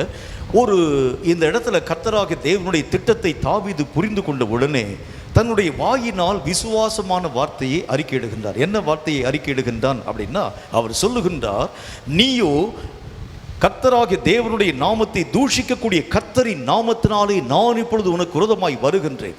நீ வா, உன்னுடைய எல்லா விதமான மாம்சத்தை கிழித்து பறவைக்கும் மிருகத்திற்கும் இரையாக்கி கொடுக்கிறேன் என்று சொல்லி தாவீது என்கின்ற மனிதன் தன் ஸ்தானத்தை விட்டு எழும்பி கோலியாத்தை நோக்கி ஓட துவங்குகின்றான். இந்த வார்த்தையை கேட்ட உடனே தாவீது பேசின இந்த வார்த்தை கோலியாத்துடைய மனசுல ஒரு பெரிய ஒரு பயத்தை, ஒரு அச்சத்தை உருவாக்கிடுச்சு. இவன் சாதாரண ஒரு சின்ன பையன், ஒரு பெரிய ஆளை பார்த்த உடனே பயப்படுகிறது அது இயல்பு. எந்த ஒரு பெரிய ஆளாக காணப்பட ஆரம்பித்தாலும் கூட அவன் மிரட்டக்கூடிய துணிக்கு அவன் அடங்கி போகிறதை பார்க்க முடியும். சத்தத்தை உயர்த்தி பேசிட்டு இருப்பான். ஒரு பெரிய ஒரு நபர் வந்து ஏய் பேசாமல் இருக்கியா கேட்ட உடனே பேச கப்சிப்னு ஆயிரும். அது ஒரு பயம் நம்ம எறியாமல் வரும். ஆனால் இப்போ தாவீது என்கின்ற மனுஷன் கோலியாத்தை பார்க்குறான். கோலியாத்து பெரிய உருவம். இந்த பெரிய உருவம் வாய்ந்த மனுஷன், இந்த கோலியாத்து என்கிற மனிதன் தாவீதை பார்த்து சொல்லுகிறான், நீ வா, உன்னுடைய மாம்சத்தை கிழித்து பறவைகளுக்கும் மிருகத்திற்கும் இரையாக கொடுக்கிறேன். சொன்ன உடனே இந்த தாவீது என்கிற மனுஷன் பக்கத்தில் இருக்கக்கூடிய கர்த்தரை பார்த்தான். கர்த்தரை பார்த்த உடனே ஒரு பலம் அவனுக்குள் வந்தது. வந்தவுடன் இந்த வார்த்தையை அந்த கோலியாத்தை பார்த்து தாவீது இப்போ மறுபடியும் திரும்ப பேசுகிறதை பார்க்கிறோம். அவர் என்ன பேசுகிறார்? நான் இல்லை, நீயோ விருத்த சேதனம் இல்லாத பெலிஸ்தர். நானும் கர்த்தருடைய நாமத்தினால் உனக்கு விரோதமாக யுத்தத்திற்குள்ளாக கடந்து வருகிறேன். எல்லா விதமான காரியங்களையும் அடக்கி ஆளக்கூடிய தன்மை பெற்ற கர்த்தருடைய நாமத்தினால் யுத்தத்திற்குள் வருகிறேன் என்று சொன்ன உடனே இந்த தாவீதுனுடைய வார்த்தையை கேட்ட மாத்திரத்தில் லேசா கோலியாத்தினுடைய மனம் அசைவடைந்ததை தாவீதுனுடைய கண்கள் பார்த்து, அதை பார்த்த மாத்திரத்தில் தான் கோலியாத்தை நோக்கி தாவீது ஓடுகிறதை பார்க்க முடியும். இதுக்கு நல்ல ஒரு உதாரணத்தை பாருங்கள். எண்ணாகம புஸ்தகத்தில் 14வது அதிகாரம் 9வது வசனத்தை நீங்கள் வாசித்து பார்க்கும்போது இந்த கண்கள் திறக்கப்படக்கூடிய அனுபவத்தினுடைய முக்கியமான விஷயத்தை நீங்கள் பார்க்க முடியும். எண்ணாகமம் 14:9 வாசிக்க கேளுங்கள். கர்த்தருக்கு விரோதமாக மாத்திரம் கலகம் பண்ணாதிருங்கள். நீங்கள் கலகம் பண்ணாதிருங்கள். அந்த தேசத்தின் ஜனங்களுக்கு நீங்கள் பயப்படவே வேண்டியதில்லை. அவர்கள் நமக்கு இரையாவார்கள். அவர்களை காத்த நிழல். அங்க மோசேயினுடைய கண்கள் திறக்கப்பட்டதனால் அவர் என்ன சொல்றார் பாருங்க, அவர்களை காத்த நிழல் அவர்களை விட்டு விலகி போயிற்று. இவ்வளோ நேரம் பலம் வாய்ந்த கோலியாத்தை காத்த கோலியாத்தின் பலம், இத்தனை நேரம் தன்னுடைய புஜ பலத்தை நம்பி இருக்கக்கூடிய கோலியாத்தின் பலம், தன்னுடைய பெலிஸ்திய சாம்ராஜ்யத்தையே நம்பி இருந்த கோலியாத்தின் பலம், எல்லா விதமான சேனைகளும் நம்பி கோலியாத்தினுடைய கையிலே கொடுத்திருக்கக்கூடிய அதிகாரத்தின் பலம் எல்லாம் விலகி போனதை தாவீதினுடைய கண்கள் பார்த்த பொழுதுதான் தைரியமாய் கோலியாத்தை நோக்கி கடந்து போகிறத பார்க்க முடியும். அப்படின்னா என்ன அர்த்தம்? நமக்கு விரோதமாய் வரக்கூடிய சாத்தானுக்கு முன்பதாக நிற்கக்கூடிய நேரத்தில் கர்த்தருடைய நாமத்தினால் நீங்கள் கடந்து போகும் பொழுது, அதுக்கு முன்னால் வரைக்கும் சாத்தான் கர்ஜிக்கிற சிங்கத்தை போல வருவான், எதிராளியை விழுங்குகிறதை போல கடந்து வருகிறதை பார்க்க முடியும். கர்த்தருடைய நாமத்தினால் நீங்கள் கடந்து போகும் பொழுது சாத்தான் உங்களுக்கு முன்பதாக பயமடைந்து விலகுகிறதை பார்க்கக்கூடிய நேரத்தில் இந்த கண்கள் திறக்கப்படும் போது என்ன செய்ய முடியும் பாருங்க, சாத்தானை நேருக்கு நேராய் நெற்றிப்பட தாக்கி அழிக்க உங்களாலும் என்னாலும் முடியும் என்று கர்த்தர் நமக்கு சொல்லுகின்றார். அப்போ அந்த கண்கள் திறக்கப்படும் போது என்ன பார்க்குறீங்க? சாத்தான் அவ்வளவு நேரம் கர்ஜிக்கக்கூடிய சிங்கமாய் வரக்கூடிய சாத்தான். இதை விளக்குகிறதுக்கு ஒரு சம்பவத்தை சொல்கிறேன் பாருங்க. ஒரு நல்ல ஒரு கர்த்தருடைய ஊழியக்காரன் ஜெபிக்க ஆரம்பித்தார்.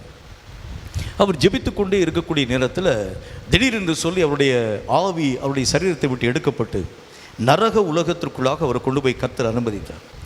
அங்கே உள்ள பார்த்தா பெரிய அதாவது ஹெல், பயங்கரமான நரகத்துக்குரிய தீ எரிந்து கொண்டிருக்கக்கூடிய இடம்.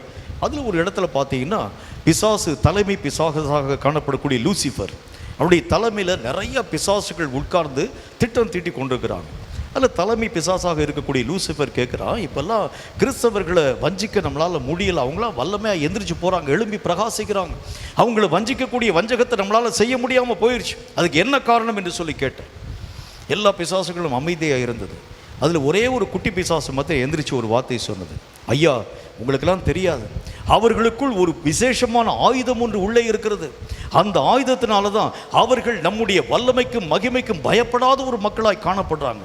என்ன ஆயுதம் உங்களுக்குள்ளே இருக்குது கேட்ட பொழுது இந்த குட்டி பிசாசு மீண்டும் சொல்லிட்டு, அவர்களுக்குள் இயேசு என்கின்ற நாமமாகிய ஆயுதம் அவர்களுக்குள் இருக்கிறது அப்படின்னு சொல்லிச்சான். இந்த வார்த்தையை கேட்டவுடன் லூசிஃபர், தலைமை ஸ்தானத்தில் உட்கார்ந்துருக்கக்கூடிய லூசிஃபர், பெரிய சிங்காசனம் போட்டு உட்கார்ந்துருக்கக்கூடிய லூசிஃபர் இங்கேருந்து புது பஸ் ஸ்டாண்டு வரைக்கும் தூக்கி எறியப்பட்டுட்டாங்க. எவ்வளோ தூரம் தூக்கி, இயேசுங்கிற நாமத்தை சொன்னோடனே தூக்கி எறியப்பட்டுட்டாங்க. இப்போ கொஞ்சம் யோசிங்க, அந்த நாமத்தை சொல்லும் போதே சாத்தானுடைய வல்லமை விலகுகிறது உண்டானால் இயேசுவோடு கூட வரும்போது என்ன நடக்கும் பாருங்களேன். பிசாசு கொஞ்ச நேரம் விலகிட்டெல்லாம் முடிஞ்சு போயிடுச்சு, அவ்வளோதான் உங்களுடைய வாழ்க்கையில வெற்றி தான். அந்த விலகக்கூடிய காரியங்களை தாவீதினுடைய கண்கள் கண்ட மாத்திரத்தில் தான் தைரியமாய் கோலியாத்தை நோக்கி கடந்து போய் நெற்றியிலே பட அந்த கல்லை எரிகிறதை நாம் பார்க்க முடியும். அப்போ கர்த்தருடைய வேதம் என்ன ஒரு வார்த்தையை சொல்கிறது? கண்கள் திறக்கப்படும்படிக்காய் ஜெபம் பண்ணுங்க. சுற்றிலும் நடக்கக்கூடிய காரியங்களை அறியக்கூடிய கண்கள் திறக்கப்பட வேண்டும். நமக்கு விரோதமாய் வரக்கூடிய பிசாசின் வல்லமைகளை அழிக்கக்கூடிய கண்கள் திறக்கப்பட வேண்டும். இப்போ நமக்கு முன்பதாக சொல்லப்பட்ட ஒரு பெரிய ஒரு தீர்க்க தரிசனமான வார்த்தை, சபைகளை கெடுக்கும்படி பிசாசு வருகின்றான். இந்த சபைகளை கெடுக்கக்கூடிய பிசாசை துரத்துகிறது யார் என்றால் கண்கள் திறக்கப்பட்ட உன்னாலும் என்னாலும் தான் ஆக முடியும். நீங்களும் நானும் தான் எந்திரிக்க வேண்டியது அவசியம். ஏனென்றால் கண்கள் திறக்கப்படும் பொழுதுதான் சாத்தான் சபைகளுக்குள் என்னென்ன விதத்திலே கடந்து வருகின்றான். வஞ்சிக்கக்கூடிய வஞ்சகம் சபைகளை வஞ்சிக்கும்படி என்னென்ன அந்த காரியங்களை பயன்படுத்தும்படி உள்ளே கடந்து வருகிறது. பிரசங்கத்தில் வரானா, ஊழியத்தில் வரானா, ஆராதனையில் வரானா, பாட்டில் வரானா, டான்ஸில் வரானா, எதிலே பிசாசு வருகிறான்ங்கிறது எப்படி கண்டுகொள்ள முடியும்? கண்கள் திறக்கப்படும் பொழுதுதான் ஒவ்வொரு காரியத்தினுடைய ஆழ்ந்த விஷயங்களை நீங்களும் நானும் தெளிவாய் புரிந்து கொள்ள ஆரம்பிக்கிறீங்க. ஆவிக்குரிய சபை என்கின்ற பேரில் எத்தனை மாய்மாலமான காரியங்களை உருவாக்கிட்டு வர்றாங்க. இவைகள் எல்லாவற்றிற்கும் மூல காரணம் எது? கண்கள் திறக்கப்படும் போது நீங்க தெரிந்து கொள்ள ஆரம்பிக்கிறீங்க. கண்கள் திறக்கப்படும் போதுதான் சபையில வரக்கூடிய மாற்றங்களை, மாறாட்டங்களை நீங்களும் நாங்களும் புரிஞ்சு கொள்ள ஆரம்பிக்கிறோம். அதுக்கு முன்னால வரைக்கும் நமக்கு தெரியாது. அதே சபை, அதே ஆராதனை, அதே ஊழியம், அதே காரியம், அதே சபை போதகர் தானே. எங்களுடைய சபையில என்னங்க பிரச்சனை வந்திருக்கு? இல்லை, நாம் அறியாத பிரச்சனையை கொண்டு வரும்படிக்காக பிசாசு சபைகளை, சபை போதகர்களை பயன்படுத்தக்கூடிய காரியங்களை தெரிந்து கொள்ளத்தக்கவன் யார் என்றால் கண்கள் திறக்கப்பட்டவனுக்கு தான் அவைகள் எல்லாம் துலாம்பரமாய் தெரிய ஆரம்பிக்கும். அப்பதான் கர்த்தர் சொல்லுகின்றார், இந்த கண்கள் திறக்கப்படும்படிக்காக நீ விசேஷமாய் ஜெபம் பண்ணு. உன் தேவ சித்தத்தை புரிந்து கொள்ளுகின்றாய், உன்னை அழைத்த அழைப்பை புரிந்து கொள்கிறாய், உன் பலத்தையும் பலவீனத்தையும் புரிந்து கொள்கிறாய், சாத்தானுடைய பலத்தையும் பலவீனத்தையும் புரிந்து கொள்கிறாய், கர்த்தர் உன்னோடு கூட என்ன மாதிரியாய் துணையாய் வருகிறார் என்பதை கற்றுக்கொள்கின்றாய். இந்த காரியம் உன் வாழ்க்கையிலே வர வேண்டும் என்றால் கண்கள் திறக்கப்படும் ஜெபத்தை நீங்களும் நானும் செய்ய வேண்டும் என்று கர்த்தர் நமக்கு சொல்லுகின்றார். இரண்டாவது காரியமாக கர்த்தருடைய வேதம் சொல்லக்கூடிய இரண்டாவது வார்த்தை, நம்முடைய ஜெபம் எப்படிப்பட்ட ஜெபமாய் எதிராளியை தாக்கக்கூடிய இரண்டாவது வல்லமையான கூழாங்கல் என்ன அப்படின்னு பார்த்தீங்கன்னா, லூக்கா எழுதின சுவிசேஷம் 9வது அதிகாரம் 29வது வசனத்தை வாசிக்க கேளுங்கள். லூக்கா 9வது அதிகாரம் 29வது வசனம். அவர் ஜெபம் பண்ணுகையில், அவர் ஜெபம் பண்ணும் போது அவருடைய முக ரூபம் மாறிற்று. அவருடைய முக ரூபம் எல்லாம் மாற்றமடைந்து போயிற்று. அவருடைய வஸ்திரம் வெண்மையாகி பிரகாசித்தது. வெண்மையாகி பிரகாசமாய் மாற்றப்பட்டு போயிற்று. கர்த்தருடைய வேத புஸ்தகத்தில் இரண்டாவது ஜெபத்தை நாம் பார்க்கின்றோம். இந்த ஜெபத்திற்கு பெயர் என்ன சொல்றோம் அப்படின்னா, நமக்குள் மாற்றத்தை உருவாக்கும் ஜெபம் அப்படின்னு நம்ம சொல்றோம். நமக்குள்ள என்ன மாற்றத்தை உருவாக்குகிறது? முந்தின பழையவைகள் எல்லாவற்றையும் மாற்றக்கூடிய ஒரு புதிய பரிமாண நிலையை உருவாக்கக்கூடிய ஒரு ஜெபம். 2 மல்யுத்த வீரர்கள், அதில் ஒருத்தன் எப்போவுமே அடிக்கடியாக ஜெயிக்கிறது வழக்கம். அந்த மல்யுத்த வீரனை அந்த இன்னொரு வீரன் தோற்கடிக்க வேண்டும் என்று சொல்லி ரொம்ப பிரயாசப்பட்டாலும் கூட அவனை தோற்கடிக்கவே முடியல. எத்தனை போட்டியில் அவனுக்கு விரோதமாய் கடந்து போனாலும் அந்த மல்யுத்தக்காரனை தோற்கடிக்கவே முடியல. ஒரு நாள் இந்த மல்யுத்தக்காரன், எப்போவுமே ஜெயிக்கக்கூடிய இந்த மல்யுத்தக்காரன் வந்து பேட்டி கண்டாங்க. ஐயா, இந்த பலத்திற்கு நீங்கள் என்ன செய்கிறீங்க? எப்படி உங்களால் இந்த மாதிரி எல்லா நேரத்திலும் ஜெயிக்கக்கூடிய ஒரு மக்களாக நீங்கள் மாற்றப்படுங்க? ஜெயிச்சுட்டே இருக்கிறீங்களே, ஒரு முறை கூட தோல்வி என்கின்ற ஒரு காரியத்துக்குள்ளே நீங்கள் போகவே இல்லையே, எப்படி இந்த ஜெயத்தை நீங்கள் பெற்றுக்கொள்கிறீர்கள்? நான் உள்ளே போன உடனே, முதல் காரியமாய் உள்ளே போன உடனே என்னுடைய எதிரியை பார்க்கக்கூடிய நேரத்தில் நான் என்ன யோசிப்பேன் என்றால், இவன் என்னுடைய பரம எதிரி, பரம வைரி, இவனை அழிக்காமல் ஒழிக்காமல் இந்த இடத்தை விட்டு வரமாட்டேன் என்று சொல்லக்கூடிய முதல் நினைவை நான் எனக்குள் உருவாக்கி கொள்ளுவேன். இவனை அழிக்காமல் நான் இந்த இடத்தை விட்டு போக மாட்டேன். என் குடும்பத்தை அழிச்சவன், என்னுடைய குலத்தை அழிச்சவன், என்னுடைய சொத்தை அழிச்சவன், ஆஸ்தி அழிச்சவன் என்று சொல்லி அவன் மேல் என்னை அறியாத ஒரு கோபத்தை நான் உருவாக்கி கொள்ளுவேன். அந்த கோபத்தை உருவாக்க அவனுடைய முகத்தை பார்க்க என்னுடைய உள்ளமெல்லாம் பற்றி எரியும் போது நான் என்னை அறியாமல் அவனை அடித்து வீழ்த்த துவங்க ஆரம்பிச்சேன். அப்போ முதல் மாற்றம் எங்கே வரணும் அப்படின்னா, எதிரியை பார்க்கக்கூடிய நேரத்தில் முதல் மாற்றம் எங்கே வர வேண்டும்? என்னுடைய மனதிற்குள் ஒரு மாற்றம் வரணும். என்ன மாற்றம் வரணும்? என் எதிரியை தாக்க வேண்டும் என்கிற ஒரு மாற்றம். சில நேரங்களில் சில இடங்களில் நீங்கள் போய் பார்த்தீங்கன்னா அவங்க என்ன செஞ்சிருவாங்க, கர்த்தரை நோக்கி ஆண்டவரை நோக்கி ஜெபம் பண்ணுவாங்க. கர்த்தாவை எங்களை ரட்சியும், பரலோக ராஜ்யத்தில் கொண்டு போய் சேரும் அப்படின்னு ஜெபம் பண்ணுவாங்க. சில நேரத்தில் கீழே கிடக்கக்கூடிய பிசாசையும் கும்பிட்டுட்டு போவாங்க. நம்ம கேட்டோம்னு வச்சுக்கோங்களேன், என்னங்க கர்த்தரை நோக்கி ஜெபம் பண்ணீங்க உண்மைதான், கீழே கிடக்கக்கூடிய பிசாசையும் தொட்டு கூப்பிடுறீங்களே என்ன காரணம் அப்படின்னு கேட்கும்போது அவங்க அதுக்கு பதில் சொல்லுவாங்க, பரலோகத்தில் போனால் கர்த்தர் பார்த்துக்கிறட்டும், நரகத்துக்கு போனால் பிசாசு நம்மளை ரொம்ப உபத்திரவப்படுத்தாமல் அவன் கொஞ்சம் நம்மளை கொஞ்சம் ஒரு நல்ல ஒரு இடத்துல உட்கார வச்சுக்கிட்டோம். அதனால பிசாசையும் பகைக்காமல் கர்த்தரையும் பகைக்காமல் 2 பேருக்கு ஒரு கும்பிடு போட்டு நாங்கள் போய் விடுவோம் என்று சொல்லுவாங்க. கர்த்தர் சொல்லுகின்றார், உன் எதிராளியை பார்க்கும் பொழுது அவனோடு கூட சமாதானம் பொருந்த வேண்டும் என்று யோசிக்கக்கூடாது. அவன் உனக்கு எதிராளி தான். இவனை பார்க்க உன்னுடைய மனதிலே வெறியும் கோபமும் மூர்க்கமும் எழும்ப வேண்டியது அவசியம்.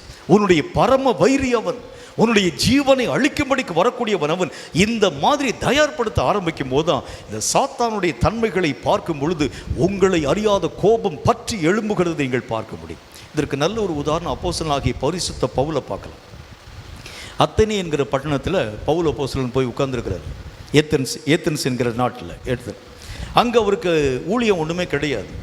அங்கே உட்கார்ந்துருக்கக்கூடிய பவுல் அப்போஸ்தலன் ஒரு இடத்துல மார்ஸ் மேடிக்கு பக்கத்தில் போய் உட்கார்ந்துருக்கிறார்.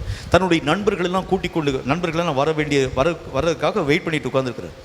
அந்த இடத்தை அப்படி சுற்றி பார்க்குறார் பவுல் அப்போஸ்தலன். சுற்றி பார்த்த பொழுது அந்த நகரம் முழுமையும் விக்கிரகங்களினால் நிறைந்திருக்கிறதை கண்ட மாத்திரத்தில் வேதம் என்ன போட்டுக்கும் தெரியுமா? அவன் ஆவியிலே வைராகியம் அடைந்தவனாய். அப்போ எனக்கு இந்த இடத்துல ஊழியமே இல்லை, இங்கே இருக்கக்கூடிய பிசாசை பார்த்து நான் எங்கே சண்டை போடணும் யோசிக்கலை.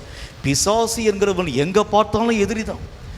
மதுரையில் இருக்கக்கூடிய எனக்கு திருநெல்வேலியில் இருக்கக்கூடிய பிசாசோடு கூட எனக்கு என்னங்க சண்டை இருக்கிறது? சென்னையில் இருக்கக்கூடிய எனக்கு திருநெல்வேலி பிசாசு கூட எனக்கு என்னங்க சண்டை இருக்குது? சென்னையில் இருக்கக்கூடிய பிசாசு கூட நான் சண்டை கூட பரவாயில்ல. சேலத்தில் இருக்கக்கூடிய பிசாசு கூட சேலத்தில் இருக்கக்கூடிய நான் சண்டை போட கூட பரவாயில்ல. திருநெல்வேலியில் இருக்கக்கூடிய பிசாசு கூட நான் எங்கே சண்டை போட வேண்டும்? இல்லை, பிசாசு இருந்து எங்கே இருந்தாலும் ஒன்று தான். உனக்கு தான் அது வெவ்வேறு விதமான ஊர். அது திருநெல்வேலி, பாளையங்கோட்டை, அப்புறம் சேலம், மதுரை, அப்புறம் சென்னை, அப்புறம் டெல்லி, அது உனக்கு தான்.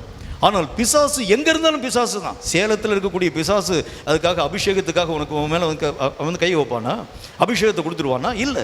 எங்கே இருந்தாலும் அவன் பிசாசு தான். எங்கே இருந்தாலும் அவன் எதிரி தான். இங்கே திருநெல்வேலியில் வந்தாலும் அவன் தான் எதிரி. ராமநாதபுரத்துக்கு போனாலும் அவன் தான் எதிரி. மதுரைக்கு போனாலும் அவன் தான் எதிரி. சென்னைக்கு போனாலும் அவன் தான் எதிரி. ஆகவே முதல் காரியம் உன்னுடைய உள்ளத்திற்குள் வைராக்கியம் வர வேண்டியது அவசியம். அத்தேனே ஊரில் பவுலுக்கு ஊழியம் இல்லை என்றாலும் கூட அங்கு காணப்பட்டிருக்கக்கூடிய எல்லா மார்ஸ் மேடைகளை கண்ட மாத்திரத்திலே ஆவியிலே வைராக்கியம் கொண்டான் என்று வேத புத்தகத்தில் பார்க்கணும். அப்படி என்றால் முதல் காரியம் உன்னை தயார்படுத்தக்கூடிய நிலை எங்கே நீ ஆயத்தப்படுத்தப்பட வேண்டும், எங்கே நீ உன்னை ஆயத்தப்படுத்த வேண்டும் என்றால் உன் இருதயத்திலே சத்துருவை வெறுக்க வேண்டும் என்கிற ஒரு மனப்பாக்கை உருவாக்க வேண்டும். சத்துருவை எந்த இடத்துல பார்த்தாலும் அவனை அடித்து நிர்மூலமாக்க வேண்டும். சத்துரு சில நேரத்தில் கெஞ்சுவான், ஐயோ என்னை விற்று தீயினால் கொளுத்தாத, நெருப்பினால் எரிக்காத. ஆரம்ப நாட்களிலே கர்த்தருடைய ஊழியத்திற்கு கடந்து போகக்கூடிய நாட்களில் சில இடங்களில் சில பிசாசு பிடித்திருக்கக்கூடிய சகோதரனுக்குள்ளாகவோ சகோதரிக்குள்ளாக இருக்கக்கூடிய சில பிசாசுகள் என்னோடு கூட பேசுகிறது நான் அனுமதிக்கிறது வழக்கம். சில நேரத்தில் பேசுவாங்க. ஒரு இடத்துல போகக்கூடிய நேரத்தில் கூட ஒரு சகோதரனுடைய தலையின் மேலே கரங்களை வைத்து ஜெபித்த பொழுது அந்த பிசாசு என்னோடு கூட பேசிட்டு அது சொன்னது, ஐயா என்னை நீங்கள் துரத்தினா நான் எங்கே போவேன்? வெளியே பார்த்தா எல்லா இடத்திலும் பார்த்தா ஆவியினுடைய சேனைகள் எல்லா இடத்திலும் வியாபித்து கொண்டிருக்கிறது. வெளியே எங்கே போக முடியும்? எனக்கு என்று சொல்லி ஒரு நிரந்தரமான ஒரு இடம் கிடையாது. இவனுக்குள்ள ஏறக்குறைய 25 வருஷம் நான் குடியிருந்துட்டேன். இவனை விட்டு வெளியே போகக்கூடாது. உங்களுடைய இந்திய அரசியல் அமைப்பு சட்டத்தின்படியே 10 வருஷத்துக்கு மேலே ஒரு இடத்துல குடியிருந்தாலே அந்த வீடு அவனுக்கு சொந்தமாயிரும். 25 வருஷம் குடியிருந்துட்டேன். எனக்கும் பார்த்த உடனே பாவமாக போயிடுச்சு. ஆமாம், பாவம் எங்கே போக போகுது? இது பாவம். 25 வருஷம் ஒரே இடத்துல இருந்துட்டானே, விட்டுடலாமான்னு சொல்லி யோசித்தேன். நான் எதற்கு சொல்லுகிறேன்? இந்த பிசாசை எப்படி நயம் காட்டினாலும் அவன் சாத்தான் என்கிறதை புரிந்து கொள். அவன் எப்படித்தான் நயம் கட்டினாலும், எப்படித்தான் ஏமாத்தினாலும், எப்படித்தான் நமக்கு முன்பதாக நின்று நடித்தாலும் அவன் பிசாசு என்பதை கண்டுகொள்ள வேண்டியது அவசியம். அவனை பகைக்க வேண்டும் என்றுதான் கர்த்தர் நமக்கு சொல்கிறார். அப்போ ஒரு இராணுவ வீரனுக்கு முதல் தேவை என்ன அப்படின்னா, அவனுடைய வெளியரங்கமான ஆயத்தத்தை காட்டிலும் முதல் ஆயத்தம் அந்தரங்கத்தில் என் எதிரியை எங்கே பார்த்தாலும் அடித்து நிர்மூலமாக்க வேண்டும் என்கிற ஒரு வெறி, ஒரு வைராக்கியம் அவனுக்குள் பற்றி எறிய வேண்டியது அவசியம். இந்த அந்தரங்கமான ஆயத்தத்தை உருவாக்கக்கூடிய தன்மையை தான் கர்த்தர் நமக்கு சொல்லுகின்றார். முதல் மாற்றம் எனக்குள் வர வேண்டும். எனக்குள் என்ன மாற்றம் வர வேண்டும்? நிறைய விஷயத்தில் பிசாசோடு கூட எதிர்க்க முடியாமல் போகிறதற்கு காரணம், பிசாசுக்கு நிறைய விஷயத்தில் நான் அடிமையாக இருப்பேன். அப்போ பிசாசை ஜெயிக்க என்னால் முடியாது. அப்போ கர்த்தர் சொல்லுகிறார், உனக்குள் மாற்றம் வர வேண்டும் என்று சொன்னால் எங்கெங்கெல்லாம் அடிமையாக நீ காணப்படுகிறாயோ அவைகளை விட்டு முதல் காரியம் வெளியே கடந்து வா. சாத்தானுக்கு என்னென்ன விதமான காரியத்தில் சாத்தானை ஜெயிக்க முடியாமல் தோற்று போயிருக்கிற, என்னென்ன விஷயத்தை மேற்கொள்ள முடியாமல் இருக்கிற, என்னென்ன காரியத்தில் என்னால் பிசாசை ஜெயிக்க முடியலைங்க, சாத்தானுக்கு அடிமையாக இருக்கிறேன் என்று சொன்னால் சாத்தானை ஒரு நாளும் ஜெயிக்க உன்னால் முடியாது. அப்போ கர்த்தர் சொல்லுகின்றார், இந்த மாற்றம் வர வேண்டும் என்றால் முதல் காரியம், எங்கெங்கெல்லாம் நீ பிடிக்கப்பட்டிருக்கிறாயோ, அடிமைப்படுத்தப்பட்டிருக்கிறாயோ அதை விட்டு வெளியே வரக்கூடிய அளவிற்கு உனக்குள் ஒரு மாற்றம் உருவாக்கப்பட வேண்டும் என்று கர்த்தர் சொல்லுகின்றார். கர்த்தர் அருவருக்கிறதை நான் அருவருக்க வேண்டும், கர்த்தர் நேசிக்கிறதை நான் நேசிக்க வேண்டும் என்கிற முதல் மாற்றம் எனக்குள் வர வேண்டியது அவசியம். என்ன மாற்றம் வரணும்? கர்த்தர் நேசிக்கிறதை நான் நேசிக்கணும், கர்த்தர் வெறுக்கிறதை நானும் வெறுக்க வேண்டும். அவர் எதையெல்லாம் வெறுக்கிறார், ஒருவேளை என்னுடைய தூக்கத்தை கர்த்தர் வெறுப்பார், நானும் அதை வெறுத்தரணும். ஒருவேளை கர்த்தராகிய தேவன் என்னுடைய தேவையற்ற இந்த அலுவலக பணியை கர்த்தர் வெறுப்பார், நான் அதை வெறுத்தரணும். கர்த்தர் எதை வெறுக்கிறாரோ அதை நான் வெறுக்க வேண்டும், கர்த்தர் எதை நேசிக்கிறாரோ அதை நான் நேசிக்க வேண்டும். இந்த மனப்பக்குவம் உன் வாழ்க்கையிலே வர வேண்டும் என்று கர்த்தர் நமக்கு சொல்லுகின்றார். இந்த மாற்றம் தான் முதல் மாற்றம், நம்மை மாற்றக்கூடிய ஜெபம். என்னை ஆயத்தம் அடைய பண்ணக்கூடிய ஜெபத்தின் ஊடாக நான் கடந்து போக வேண்டும் என்று கர்த்தர் சொல்லுகின்றார். ஆயத்தம் இல்லாமல் எதிரியை போய் உன்னாலும் என்னாலும் தாக்க முடிகிறது இல்லை. எதிரியினுடைய தன்மைகளை அழிக்க வேண்டும் என்றால் முதல் காரியம் உன்னுடைய அந்தரங்கமான ஆயத்தம் உனக்கு இருக்கணும். அந்தரங்கமான ஆயத்தம் இல்லாமல் சாத்தானுடைய வல்லமைகளை மேற்கொள்ள உன்னாலும் என்னாலும் ஆகிறது இல்லை. ஆகவே இந்த சாத்தானுடைய வல்லமைகளை அழிக்க வேண்டும் என்றால் முதல் காரியம் உனக்குள், உன்னுடைய அந்தரங்கமான நினைவுகளுக்குள் சாத்தானை விரோதிக்க வேண்டும் என்கிற ஒரு மன நினைவு உன் வாழ்க்கையிலே உருவாக்கப்பட வேண்டும் என்று கர்த்தர் சொல்லுகின்றார். அது மட்டும் இல்லாமல் இன்னொரு காரியம் என்ன இருக்கணும் அப்படின்னா, கர்த்தராகிய தேவன் அழைத்த அழைப்புக்கு பாத்திரவானாய் இருக்க வேண்டும் என்கிற ஒரு மாற்றம் எனக்குள்ள வரணும். யுத்த வீரன் என்று சொன்னால் யுத்த வீரனுக்குரிய அதே விதமான அந்த தைரியமும் திடகாத்திரமும் என்னுடைய வாழ்க்கையிலே வர வேண்டியது அவசியம். இப்போ கர்த்தர் எப்படி மாற்றி வச்சிருக்கிறார், எப்படி மாற்றி வைத்திருக்கக்கூடிய அந்த பொசிஷனை விட்டு நான் இறங்கி போயிடக்கூடாது. நல்ல ஒரு உதாரணம் சிம்சோனுடைய வாழ்க்கையை நான் சொல்லலாம். இந்த சிம்சோன், கர்த்தர் என்கின்ற ஆண்டவராகிய தேவன் சிம்சோனை பெரிய ஒரு நியாயாதிபதியாக அபிஷேகம் பண்ணி வச்சார். ஆனால் அவனோ அந்த நியாயாதிபதியினுடைய ஸ்தானத்தை முக்கியத்துவமாக நினைக்காம தனக்கு அடாத தேவையில்லாத பாவ வழிகளின் ஊடாக அவன் கடந்து போகிறத பார்க்க முடியும். கர்த்தருடைய வேதம் என்ன சொல்கிறது? அவனுக்குரிய பொசிஷன் நியாயாதிபதியினுடைய பொசிஷன், இஸ்ரவேலுடைய எல்லா அபேட்சையும் அவனை சார்ந்து வரக்கூடிய ஒரு பொசிஷன். எல்லாரும் அவனை தேடித்தான் வந்து நியாயம் விசாரிக்கும்படிக்காய் வர ஆரம்பிச்சாங்க. ஆனால் இந்த சிம்சோனோ தன்னுடைய பொசிஷனை உணராம தன்னுடைய நிலைகளை விட்டு வேறொரு இடத்தை நோக்கி கடந்து போனான். அதனால தான் அவன் பிடிக்கப்பட்டு போகிறத பார்க்க முடியும். இப்போ ரெண்டாவது காரியம் நமக்கு என்ன வேண்டும் என்றால், என் பொசிஷனை உணர்ந்து அதற்கேற்ற ஆயத்தத்தை எனக்குள் உருவாக்கக்கூடிய நிலை வரணும். யுத்த வீரன் என்றால் யுத்த வீரனுக்குரிய ஆயத்த நிலை எனக்குள்ள வரணும். ஜெப வீரன் என்று சொன்னால் ஜெபத்துக்குரிய ஆயத்த நிலை எனக்குள்ள வரணும். நானும் ஒரு ஜெப வீரன் ஐயா என்று சொல்லி வந்து இந்த மாதிரி கூட்டத்தில் மாத்திரம் கரங்களை வைத்து ஜெபிக்கிறது அல்ல. ஜெப வீரன் என்கிறவன் எல்லா இடத்திலும் ஜெப வீரனாய் தன்னை காண்பிக்க வேண்டும். யுத்த வீரன் என்கிறவன் எல்லா இடத்திலும் தன்னை யுத்த வீரனாய் காண்பிக்க வேண்டும். இராணுவத்தில் மாத்திரம் யுத்த வீரன் அல்ல, எந்த நேரத்திலும் உன்னை யுத்தத்திற்கு அழைப்பித்தாலும் உடனே இதோ நான் வருகிறேன் என்று போகக்கூடிய ஆயத்தம் உள்ளவனாய் உன்னை காத்துக்கொள்ள வேண்டும். இப்போ கர்த்தருடைய வேதம் இரண்டாவது காரியம் என்ன சொல்கிறது என்றால், இந்த ஆயத்தம் என்கின்ற ஒரு காரியம் எல்லா இடத்திலும் நான் என்னுடைய நிலைகளிலே நிற்கக்கூடிய ஒரு ஆயத்தம் என்னுடைய வாழ்க்கையில் வரணும். மூன்றாவது என்ன மாற்றம் வரணும் அப்படின்னா, நமக்கு என்று சொல்லக்கூடிய சில வெறுப்புகள் இருக்கிறத பார்க்க முடியும். சில நேரங்களில் சில ஜனங்கள் சொல்லுவாங்க, என்னுடைய இஷ்டத்தின்படி கர்த்தர் என்னை ஆசீர்வதிக்கும்படிக்காய் ஜெபம் பண்ணுங்கன்னு சொல்லுவாங்க. கர்த்தர் சொல்லுகின்றார், ஓ இஷ்டத்தின்படி ஆசீர்வதிக்கிறவர் கர்த்தர் இல்லை, அவருடைய மன விருப்பத்தின்படி தான் உன்னை அவர் ஆசீர்வதிக்கிறேன்னு சொல்றார். அவருக்குன்னு ஒரு விருப்பம் இருக்கிறது. ஆனால் அந்த விருப்பத்தை மாற்றி எனக்காக ஒரு சில நினைவுகளை நான் வைத்துக்கொள்ள ஆரம்பிப்பேன். ஆரம்ப நாட்களில் இயேசுவின் துணி ஊழியத்தில் ஒரு அருமையான ஒரு சகோதரன் எங்கள் ஊழியத்தில் இணைந்து பணியாற்றி கொண்டு வந்தார். அந்த சகோதரனுக்கு சில வெறுப்புகள் மனசில் வச்சுருப்பார்.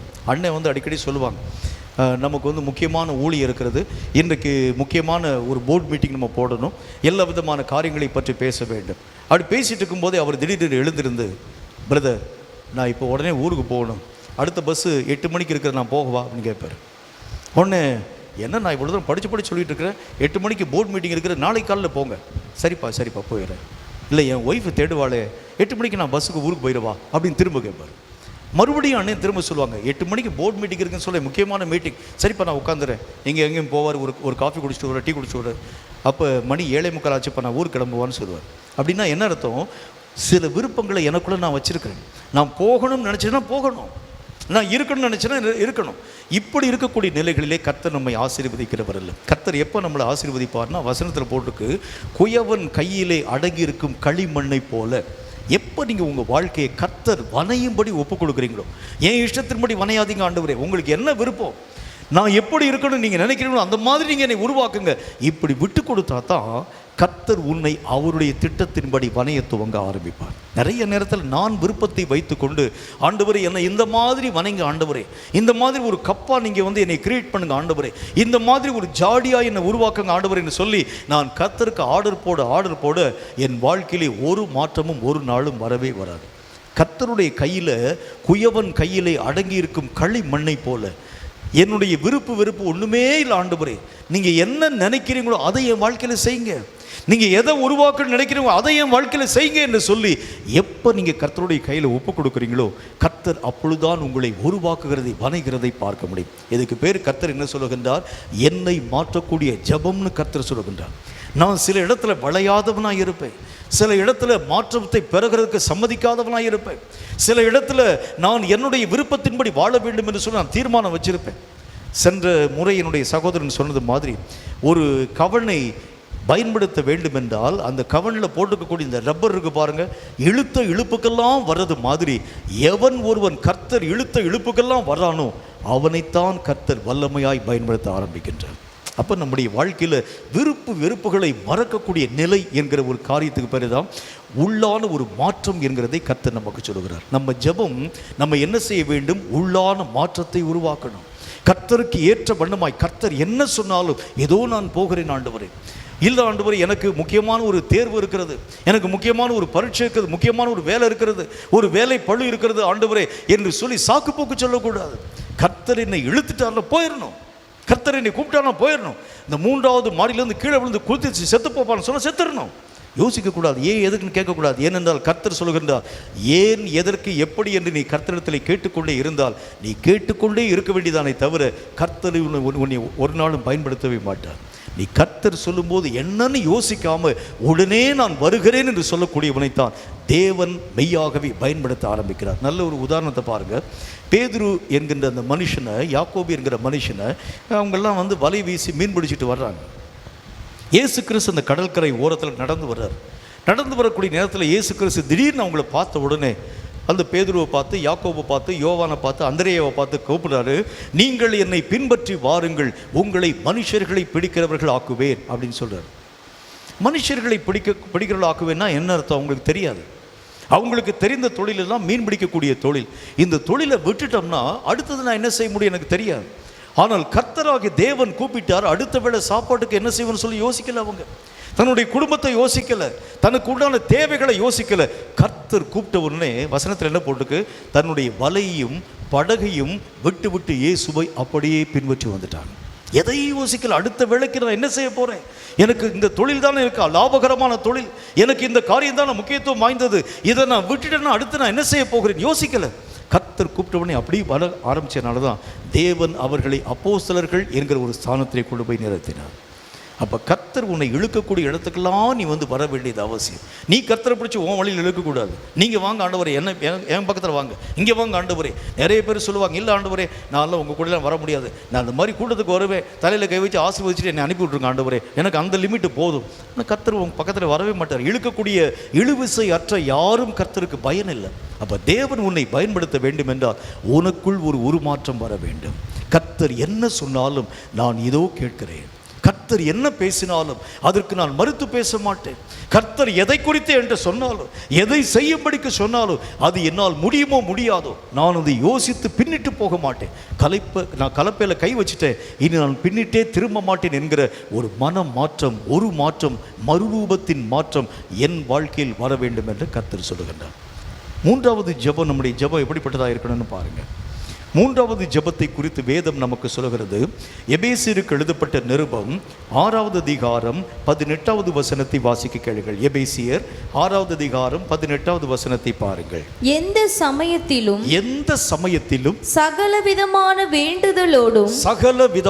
வேண்டுதலோடும் விண்ணப்பத்தோடும் ஆவியினாலே ஜெபம் பண்ணி அதன் பொருட்டு மிகுந்த மன உறுதியோடும் சகல பரிசுத்தவான்களுக்காகவும் பண்ணும் வேண்டுதலோடும் விழித்துக் கொண்டிருங்கள். கர்த்தருடைய வேத புஸ்தகத்தில் மூன்றாவது ஒரு காரியத்தை நாம் பார்க்கின்றோம். இந்த மூன்றாவது விஷயம் தான் ரொம்ப முக்கியமான ஒரு காரியம். வசனத்தில் என்ன போட்டுக்கு, நீங்கள் ஜெபம் பண்ணும்போது ஆவியிலே ஜெபம் பண்ணுங்கள்னு கர்த்தர் சொல்றார்.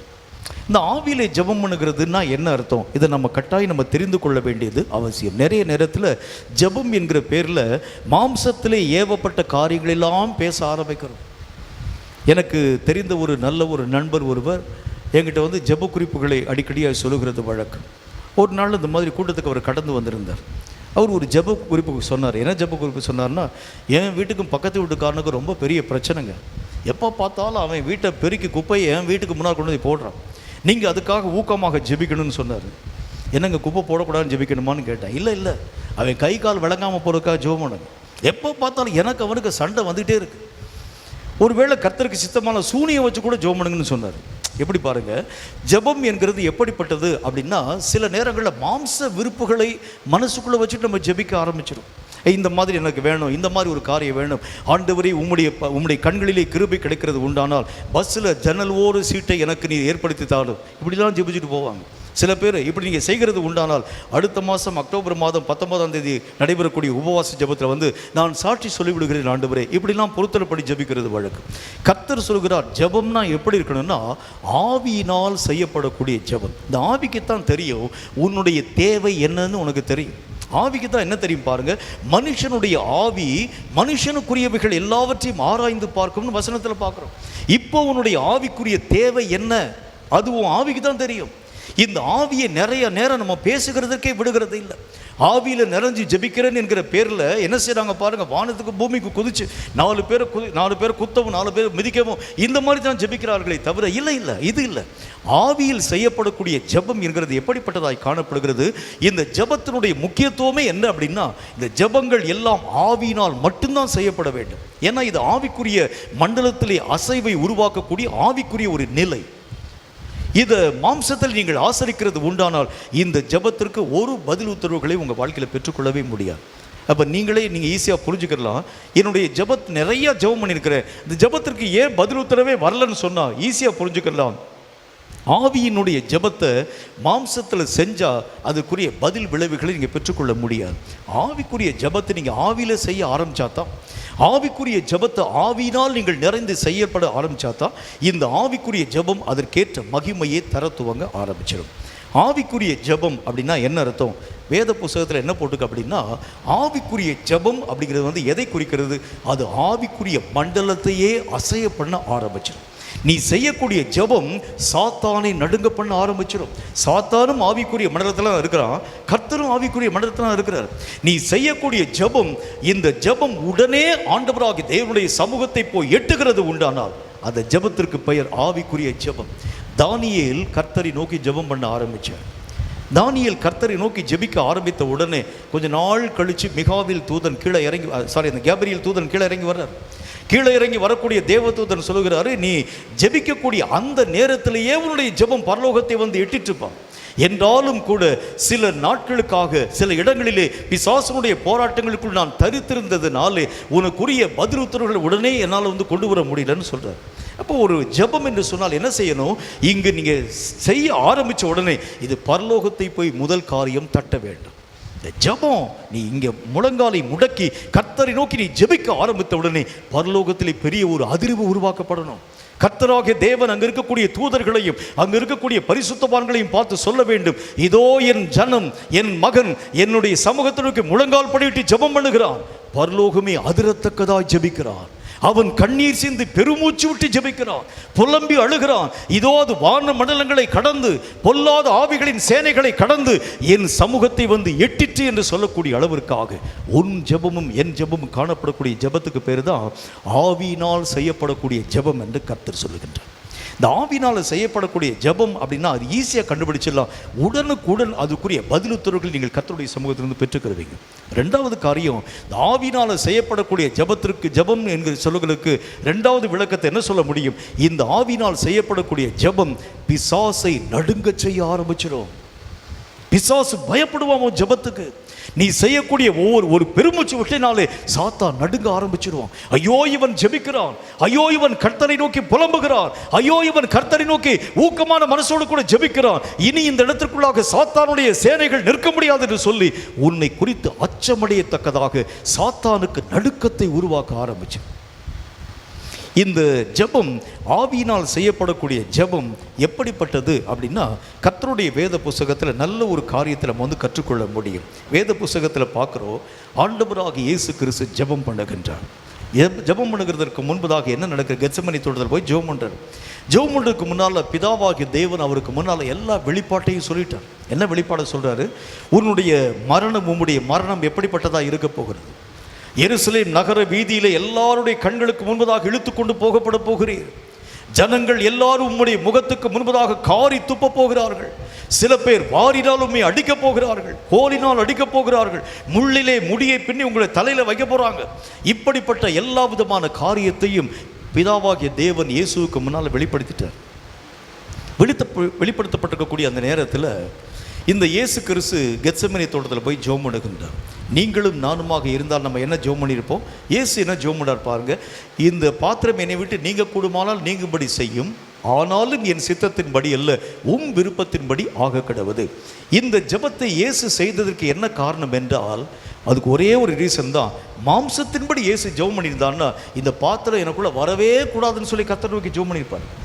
ஆவியின்படி செய்து ஆரம்பித்ததுனால தான் அவருக்கு பின்பதாக வரக்கூடிய நிலைகளை அவருடைய கண்கள் பார்க்க ஆரம்பித்தது.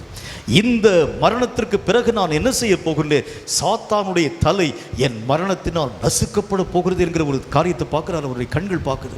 அவருடைய கண்கள் பார்த்த மாத்திரத்தில் இந்த சரீர பிரகாரமாக வரக்கூடிய வேதனை எனக்கு முக்கியம் இல்லை, அதுக்கு பின்னால் வரக்கூடிய சாத்தானுடைய ஆளுகையின் தன்மை அழிக்கப்படக்கூடிய நிலைதான் முக்கியம் என்கிறதை ஒப்பு கொடுக்க செய்தது எது தெரியுமா?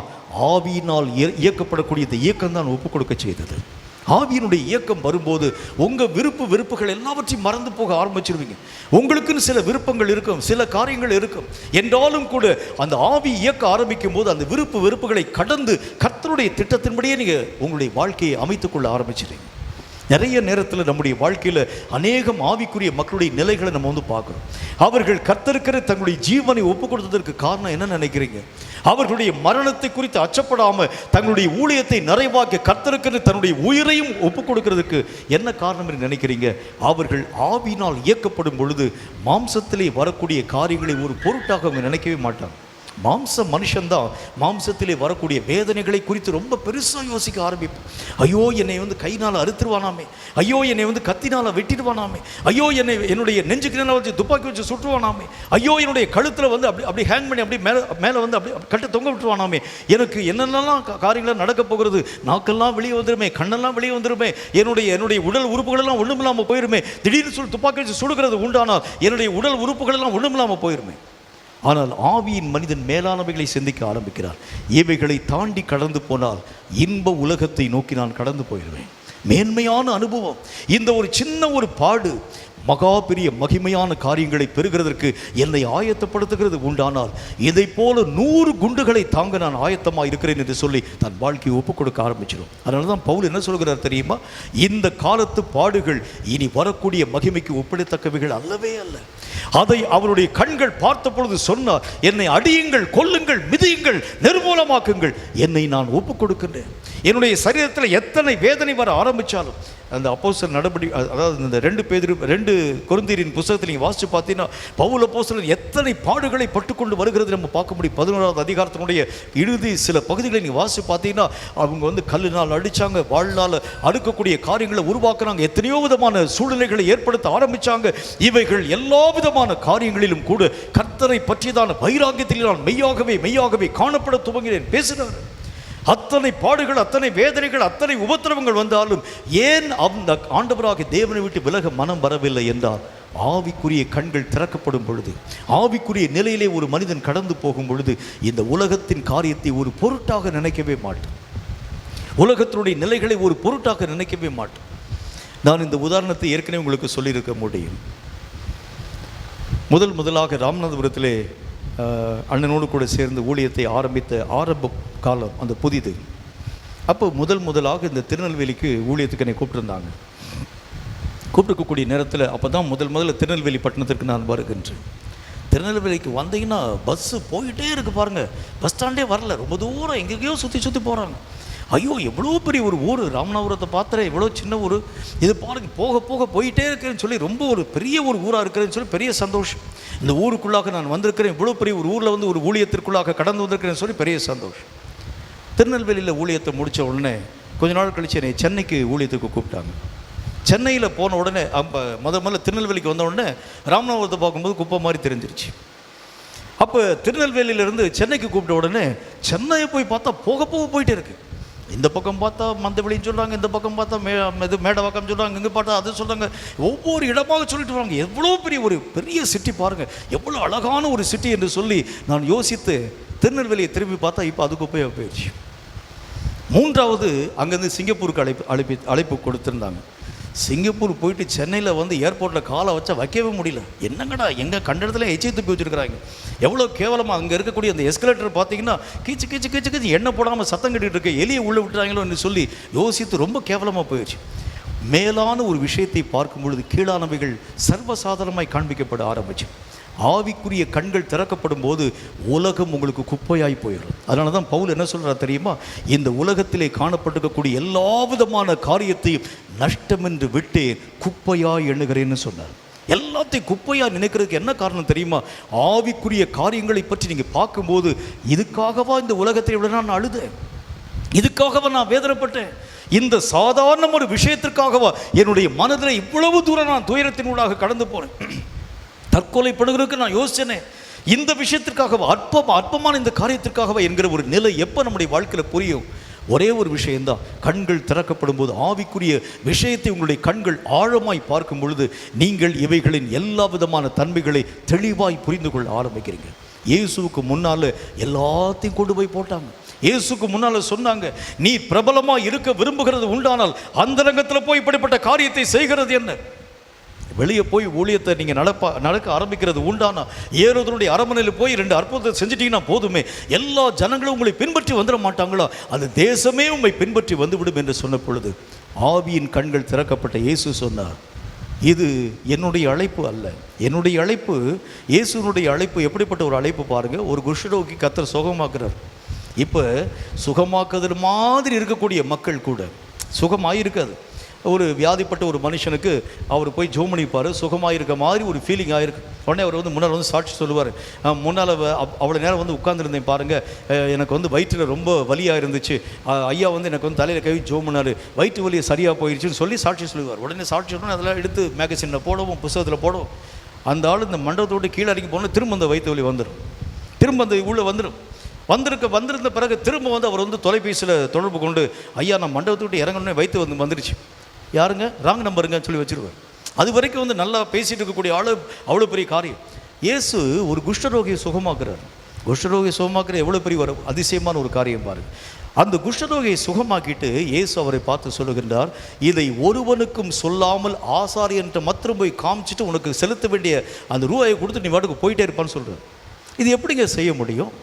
செய்யாத ஒரு காரியத்தை அற்புதம்னு சொல்லி, சாதாரண பிஸ்லரி பாட்டில் இருக்கக்கூடிய தண்ணீரை திராட்சை ரசமும் சொல்லி விற்கக்கூடிய நேரத்தில் வேதம் என்ன சொல்கிறது? செஞ்ச அற்புதத்தை வெளியே சொல்லாதன்னு கர்த்தர் சொல்கிறார். அப்படின்னா என்ன அர்த்தம்? இயேசுனுடைய நோக்கம் ஒன்றே ஒன்று இருந்தது. என்ன நோக்கம் இருந்தது? ஆவிக்குரிய கண்கள் திறக்கப்பட்டதுனால பிதாவினுடைய திட்டம் மட்டும்தான் நிறைவாக்கப்பட வேண்டுமே தவிர என் நாமத்தை நான் வெளியே சொல்ல மாட்டேன் என்கக்கூடிய ஒரு நிலை. என்னுடைய விஷயத்தை நான் வெளிப்படுத்த மாட்டேன், பிரபகண்டா பண்ண மாட்டேன்.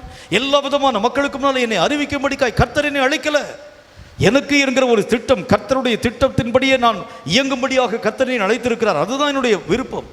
எனக்கு என்று சொல்லக்கூடிய இஷ்டத்தின்படி நான் ஓடக்கூடிய ஓட்டம் என்னுடைய ஓட்டம் அல்ல. இதை இயேசு புரிய ஆரம்பிச்சதுனால தான் மறைவிலே போய் அற்புதங்களை செய்ய ஆரம்பித்தேன், மறைவிலே போய் அதிசயங்களை செய்ய ஆரம்பித்தேன், மறைவிலே போய் ஆச்சரியமான காரியங்களை உருவாக்க ஆரம்பித்தார். உருவாக்கின பிறகும் இயேசு சொன்னார், இதை யார்ட்டையும் போய் சொல்லிடாதன்னு சொன்னார். அதற்கு காரணம் என்ன? தன்னை வெளிப்படுத்த கர்த்தருக்கு திட்டம் இல்லை. ஆவியின் கண்கள் திறக்கப்பட்டதுனால பிதாவினுடைய சித்தத்தை அவர் தெளிவாய் அறிய துவங்க ஆரம்பித்திருந்தார். அப்போ மூன்றாவது காரியம் என்ன இருக்கணும் அப்படின்னா, உங்கள் ஜெபம் ஆவியினால் செய்யப்படக்கூடிய ஜெபம். ஆவியை இயங்க அனுமதித்து பாருங்கள். உங்கள் ஆவியை இயங்க பேச அனுமதிச்சு பாருங்கள். உங்கள் ஆவியினுடைய இயக்கத்திற்கு நீங்கள் ஒப்பு கொடுத்து பாருங்கள். உங்கள் ஆவி இயங்க இயங்க இயங்க இந்த மாம்சீகத்துக்குரிய காரியங்கள் எல்லாம் அப்படி ஒட்டு மொத்தமாய் அழிக்கப்பட்டு கொண்டே போகிறத பார்க்க முடியும். அப்போ கர்த்தர் சொல்லுகின்றார், இந்த கடைசி கால ஜெபத்திற்கு மூன்றாவது தேவை என்ன அப்படின்னா, ஆவியை இயங்க செய்யக்கூடிய தேவை நமக்கு அத்தியாவசியமான தேவை. இது ஏன் ஆவியை இயங்க பண்ண வேண்டும் அப்படின்னு சொன்னால், இப்போ நம்ம செய்யக்கூடிய யுத்தம் நேருக்கு நேராய் தாவீதும் கோலியாத்தும் நேருக்கு நேராய் சந்தித்ததை போல ஒரு யுத்தம் கிடையாது. இப்போ நம்ம செய்யக்கூடிய யுத்தம் மறைவிலே நின்று தாக்கக்கூடிய சாத்தானோடு கூட ஆவிக்குரிய யுத்தத்தை நீங்கள் செய்ய போகிறீங்க. அவன் வர்றது நேருக்கு நேராக மனுஷன் மாதிரி வரமாட்டான். அந்த நாளில் கோலியாத்து வந்தது மாதிரி சாத்தான் நேருக்கு நேராக வரமாட்டான். அந்த நாட்களில் பெலிஸ்தியர்கள் வந்தது மாதிரி நேருக்கு நேராக பிசாசு வரமாட்டான். பிசாசு இப்போ எப்படி வரப்போகிறான்? ஆவிக்குரிய ரூபத்தில் கடந்து வரப்போகின்றான். ஆவிக்குரிய ரூபத்தில் வரக்கூடிய சாத்தானை கண்டுகொள்ள வேண்டும் என்றால் உன் ஆவியின் கண்கள் திறக்கப்பட்டால் தான் நீ பார்க்க முடியும். உன் ஆவியில் நீ எழுப்புனாத்தான் நீ அதை சந்திக்க முடியும், ஃபேஸ் பண்ண முடியும். இல்லை என்றால் மறைவிடத்திலிருந்து தாக்கக்கூடிய சாத்தானை எதிர்க்க உன்னாலும் என்னாலும் முடியாது. மாம்சத்தில் பட்டயத்தை சுழற்றுவீங்க, மாம்சத்தில் கிரியைகளை நடப்பிக்க ஆரம்பிப்பீங்க, மாம்சத்தில் குதிரையின் மேல் ஏறுவீர்கள். என்றாலும் கூட ஆவிக்குரிய யுத்தத்தில் நீங்கள் தோற்று போக ஆரம்பிச்சிடுவீங்க. ஆவிக்குரிய யுத்தத்தை செயல்படுத்த வேண்டும் என்றால் நீ ஆவியிலே எழும்ப வேண்டியது அவசியம். அதுக்கு தான் அந்த ஆவியில் நம்ம ஜெபம் பண்ணணும். நீ ஆவியில் எந்திரிச்சா தான் அந்த ஆவிக்குரிய யுத்தத்தை உன்னாலும் என்னாலும் செயல்படுத்த முடியும். அடிக்கடியாக என்னுடைய சகோதரன் ஒரு இன்சிடெண்ட்டை சொல்லுவாங்க. மகா அலெக்சாண்டர் த கிரேட், அவர் இந்த நாட்களில் யுத்தத்திற்காக பட்டணத்திற்கு போகக்கூடிய நாட்களில் ஒரு விஷயத்தை செய்வார். அவர் ஏறக்கூடிய குதிரையை அந்த நாட்டுக்குள்ளே உள்ளே அனுப்பி விட்டுருவார். உள்ளே அனுப்பிவிட்ட உடனே அந்த நாட்டுக்குள்ளே அந்த குதிரை அப்படி உள்ளே ஓடக்கூடிய குதிரையை யாராச்சும் பிடிச்சிட்டான்னா அந்த நாட்டுக்கும் அலெக்சாண்டருக்கும் யுத்தம் என்று சொல்லி அர்த்தம். பிடிக்காமல் விட்டுட்டான்னா அந்த நாடு அலெக்சாண்டருக்கு அடிமை என்று சொல்லி அர்த்தம். இப்படி உள்ளே விட்டுருவாங்க. உள்ளே விடக்கூடிய அந்த குதிரைகளை பார்த்துட்டு ஜனங்கள்லாம் பயந்து போய், ஐயோ அலெக்சாண்டருடைய குதிரை வருகிறது, யாரும் தொடக்கூடாதுன்னு சொல்லி பயந்து அலெக்சாண்டருடைய நாட்டுக்கு ஜனங்கள் அடிமையாக்கப்படுவாங்க. இப்போ அப்படி கொஞ்சம் அதே மாதிரி இப்போ கொஞ்சம் யோசிச்சு பாருங்கள். இப்போ இந்தியாவில் இருக்கக்கூடிய குதிரையை பாகிஸ்தானை உள்ளே விடுறீங்கன்னு வச்சுக்கோங்களேன். பாகிஸ்தானுக்குள்ளே விட்டுட்டு இந்த குதிரையை யாராச்சும் தொட்டிங்க, இந்தியா உங்கள் மேல் படையெடுக்கும்னு சொன்னீங்கன்னா யார் அதை பார்த்து யார் பயப்படுவாங்க? இந்தியா பெரிய பெரிய ஆயுதங்களை தாங்கி பட்டயத்தை உருவி கேடயத்தை உருவி அநேகம் விதமான வில்லையும் வாளையும் ஏந்தி உங்களுக்கு விரோதமாக யுத்தம் வருகிறது என்று சொன்னார். அவன் உனக்கு முன்னாலேயே வராமல் மறைவில் இருந்து மிசைல்ஸை போட்டு ஒரே அடியாக தாக்கிடும் இல்லையா? அப்போ இப்போ இருக்கக்கூடிய ஆயுதம் என்ன? இப்போ இருக்கக்கூடிய சாத்தானை எதிர்க்கக்கூடிய ஆயுதம் என்ன? அந்த நாட்களிலே படைக்கும் வேலுக்கும் வில்லுக்கும் வாளுக்கும் அந்த எல்லா விதமான தன்மைகள் இருந்தது. ஆனால் இப்பொழுது நீங்களும் நானும் செய்யக்கூடிய யுத்தம் ஆவிக்குரிய யுத்தம். இந்த ஆவிக்குரிய யுத்தத்திற்கு தேவை என்ன என்றால் உன் ஆவியும் என் ஆவியும் எழும்ப வேண்டும். இப்படி எந்திரிச்சுன்னா தான் என்ன செய்ய முடியும்? சாத்தானை ஆவியோடு கூட ஆவியாய் நாம் நேருக்கிறாய் மோதி சாத்தானுடைய வல்லமைகளை அழிக்க முடியும் என்று கர்த்தர் நமக்கு சொல்லுகின்றார். அப்போ இந்த ஆவிக்குரிய யுத்தத்தை நாம் செய்ய வேண்டும் என்று சொன்னால் எல்லா விதமான காரியங்களை நாம் மெய்யாகவே அறிந்து கொள்ள வேண்டும். ஆவிக்குரிய மண்டலத்திலே காணப்படக்கூடிய தன்மை என்ன? ஆவிக்குரிய மண்டலத்திலே வரக்கூடிய பிரச்சனை என்ன? ஆவிக்குரிய மண்டலத்திலே தாக்கக்கூடிய தாக்குதல் என்ன? இதை அறிந்து அதற்கேற்ற வண்ணமாய் நீங்கள் வாளை சுழற்ற வேண்டியது அவசியம். இப்போ ஆவிக்குரிய மண்டலத்தில் இருக்கக்கூடிய பிரச்சனை என்ன? கொஞ்ச நேரத்துக்கு முன்னால் நம்முடைய போதகர் பேசினார். இப்போ ஆவிக்குரிய மண்டலத்தில் என்ன தீர்மானத்தை போட்டுக்கிறாங்கன்னா, சபையை குழப்பப்படுத்து, சபையில் பிரச்சனையை கொண்டு வா, சபைகள் எல்லாம் இழுத்து மூடப்பட வேண்டும், சபையில் இருக்கக்கூடிய ஊழியர்கள் எல்லாம் இழுத்து கொண்டு வந்து வெளியே ரோட்டில் போட்டு அடிக்கப்பட வேண்டும். இதை என் ஆவிக்குரிய கண்கள் திறக்க ஆரம்பிக்கிறது உண்டானால் நானே அவைகளை எளிதாய் புரிந்து கொள்ள ஆரம்பிச்சிடுவேன். இப்போ என்ன நடக்குது? ஆவிக்குரிய மண்டலத்தில் என்ன தீர்மானம் போடுறாங்க? சாத்தான் என்னென்ன விதமான ஆயுதங்களை பயன்படுத்த போகின்றார்? அதற்கு ஏற்ற வண்ணம் நீ உன்னை பக்குவப்படுத்தினால்தான் சாத்தானை இந்த நாட்களில் எதிர்க்க உன்னாலும் என்னாலும் ஆகும் என்று கர்த்தர் சொல்லுகின்றார். அப்போ கர்த்தருடைய வேதம் என்ன சொல்கிறது? இந்த ஆவிக்குரிய ஜெபம்தான் உன் ஆவியை எழும்பச் செய்ய ஆரம்பிக்கிறது. இப்போ உன்னுடைய வாழ்க்கைக்கு தேவை என்ன என்கிறதை உனக்கு அது படிப்பித்து தர ஆரம்பிக்கிறது. இப்போ நீ என்ன செய்யணும்? என்ன காரியமாகும்படி உருவாக்க வேண்டும்? என்ன காரியத்தின்படி கர்த்தர் உன்னை அழைக்கிறார்? நீ என்ன ஓட்டத்தின்படி ஓடணும்? இன்னைக்கு என்ன அப்டேட் தேவை என்ன? போன மாதத்தில் நம்முடைய சபை போதகர் போன மாதத்தில் ஒரு ஜெப குறிப்பு கொடுத்தார். என்ன ஜெப குறிப்பு கொடுத்தாரு? பொருளாதார பிரச்சனையை பற்றி ஜெப குறிப்பு கொடுத்தார். இந்த பொருளாதார பிரச்சனையை பற்றியே நம்ம பேசிட்டு இருக்கோம்னு வச்சுங்க. இப்போ என்ன பிரச்சனை வந்துருச்சு? அந்த பிரச்சனையை தாண்டி சபைக்குள்ள பிரச்சனை வந்துருச்சு. சபைக்குள்ள பிரச்சனை நீங்கள் பேசிக்கொண்டு இருக்கக்கூடிய நேரத்தில் வேறொரு பிரச்சனையை பிசாசு உருவாக்க ஆரம்பிக்கிறான். இப்போ பிரச்சனை மேல் பிரச்சனை, ஒவ்வொரு காரியத்திலும் சாத்தான் வைக்கக்கூடிய பிரச்சனைகளை அறிய வேண்டும் என்றால் நீ ஆவியிலே எழும்பினால் தான் அறிந்து கொள்ள முடியும். அதைத்தான் கர்த்தர் நமக்கு சொல்கிறார். இந்த ஆவியிலே எழும்ப வேண்டும் என்றால் உன் ஜெபமும் என் ஜெபமும் ஆவிக்குரிய மண்டலத்தை அசைக்கக்கூடிய ஜெபமாய், ஆவியின் ஜெபமாய் எழும்ப வேண்டும் என்று கர்த்தர் நமக்கு சொல்லுகின்றார். இந்த ஆவியின் ஜெபத்தினால தான் எதையும் சாதிக்கக்கூடிய வல்லமை நம்முடைய வாழ்க்கையிலே உருவாக்கப்பட முடியும். ஆவிக்குரிய தன்மைகளை அறிந்து நிதானிக்க முடியும். என்னென்ன விதமான சூழ்நிலைகள் நடைபெறப் போகிறது, என்னென்ன விதமான சம்பவங்கள் உருவாக்கப்பட போகிறது, சாத்தானுடைய அடுத்த செக்மேட் என்ன காரியத்தை இப்ப சாத்தான் பயன்படுத்த போகின்றான், சாத்தானுடைய அடுத்த தந்திரம் என்ன தீர்மானத்தின்படி சாத்தான் இயங்க போகிறான், இவைகளை நீங்கள் தெரிந்து கொள்ள ஆரம்பிக்கும் போதுதான் வெள்ளம் வந்த பிறகு அணை போடுகிறது அல்ல, வருகிறதுக்கு முன்பதாகவே தடுக்கிறவன் தான் ஞானம் உள்ளவன் என்று சொல்லி நம்ம பார்க்கிறோம். சாத்தானுடைய அந்த திட்டம் வருகிறதற்கு முன்பதாக அதை புரிந்தது திட்டமே செயல்பட விடாத அளவிற்கு தடுக்கக்கூடிய ஆவிக்குரிய யுத்த வீரர்கள் இன்றைக்கு கடைசி காலத்தில் கர்த்தருக்கு தேவை. அது நீயாகவும் நானாகவும் இருக்க வேண்டும் என்று கர்த்தர் விரும்புகின்றார். அதற்கு தேவை என்ன? ஆவியிலே எழும்பக்கூடிய ஜெபம் உன் வாழ்க்கையில் வரணும். என் ஜெபம் இன்று முதல் ஆவியிலே எழும்பக்கூடிய ஒரு ஜெபமாய் மாற்றப்பட வேண்டும் ஆண்டவரே. என்னுடைய ஜெபத்தில் ஆவிக்குரிய பரிமாணத்திலே ஒரு பெரிய பெரிய காரியங்களை சாதிக்கும் வல்லமை வாய்ந்த ஒரு ஜெபமாய் என் ஜெபம் உருவாக்கப்பட வேண்டும் என்று எப்போ நீங்கள் ஆவியை இயங்க செய்ய ஆரம்பிக்கிறீங்களோ அன்று முதல் உங்களுடைய ஜெபத்தினுடைய வல்லமை மாற்றங்கள் அதிகமாய் உருவாக்கப்படுகிறதை பிரத்யட்சமாக உங்கள் கண்களை பார்க்க முடியும். இறுதியாக ஒரே ஒரு காரியத்தை சொல்லி என்னுடைய செய்தி நான் நிறைவு பண்ணுறேன். கர்த்தருடைய வேத புஸ்தகத்தில் கடைசி, இது ரொம்ப ஒரு முக்கியமான ஒரு விஷயம்.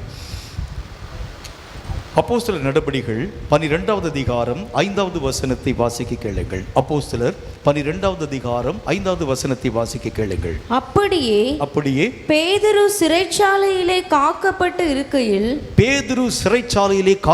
இருக்கையில் சபையார் அவனுக்காக தேவனை நோக்கி ஊக்கத்தோடே ஜெபம் பண்ணினார்கள்.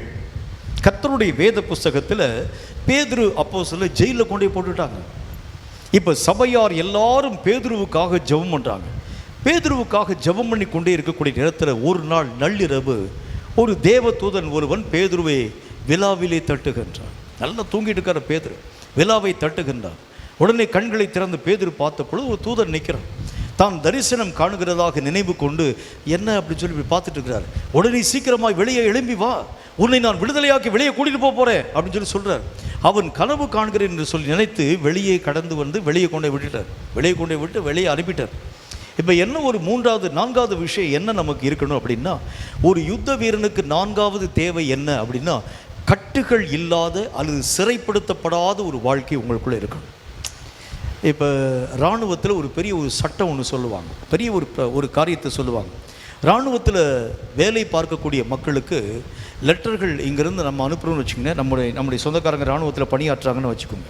அவங்களுக்கு இங்கேருந்து ஒரு முக்கியமான செய்தியை நீங்கள் சொல்கிறீங்க. முக்கியமான செய்தின்னா உங்கள் பாட்டியம்மா செத்து போயிட்டாங்க, அல்லது உங்கள் வீட்டில் இந்த ஒரு காரியம் போயிடுச்சு, தொலைஞ்சு போயிடுச்சு, ஏதோ ஒரு பிரச்சனை வந்துடுச்சு, இந்த மாதிரி சொத்து தகராறுனால ஒருத்தர் வெட்டிட்டாங்க, இந்த மாதிரி பிரச்சனைக்குரிய காரியங்களை நீங்கள் சொல்கிறீங்கன்னு வச்சுக்கோங்களேன்.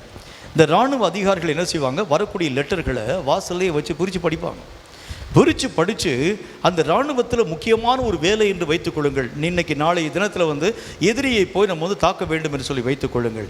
இவங்கிட்ட போய் இந்த லெட்டரை போய் உடனே கொடுத்துட மாட்டாங்க. நீ உடனே நீ வந்து கிளம்பி பாப்பா, இராணுவத்துக்கு நீ லீவ் போட்டு உடனே நீ கிளம்பி வா அப்படின்னு எழுதியிருப்பாங்க. இங்கேருந்து வீட்டில் இருந்து எழுதியிருப்பாங்க.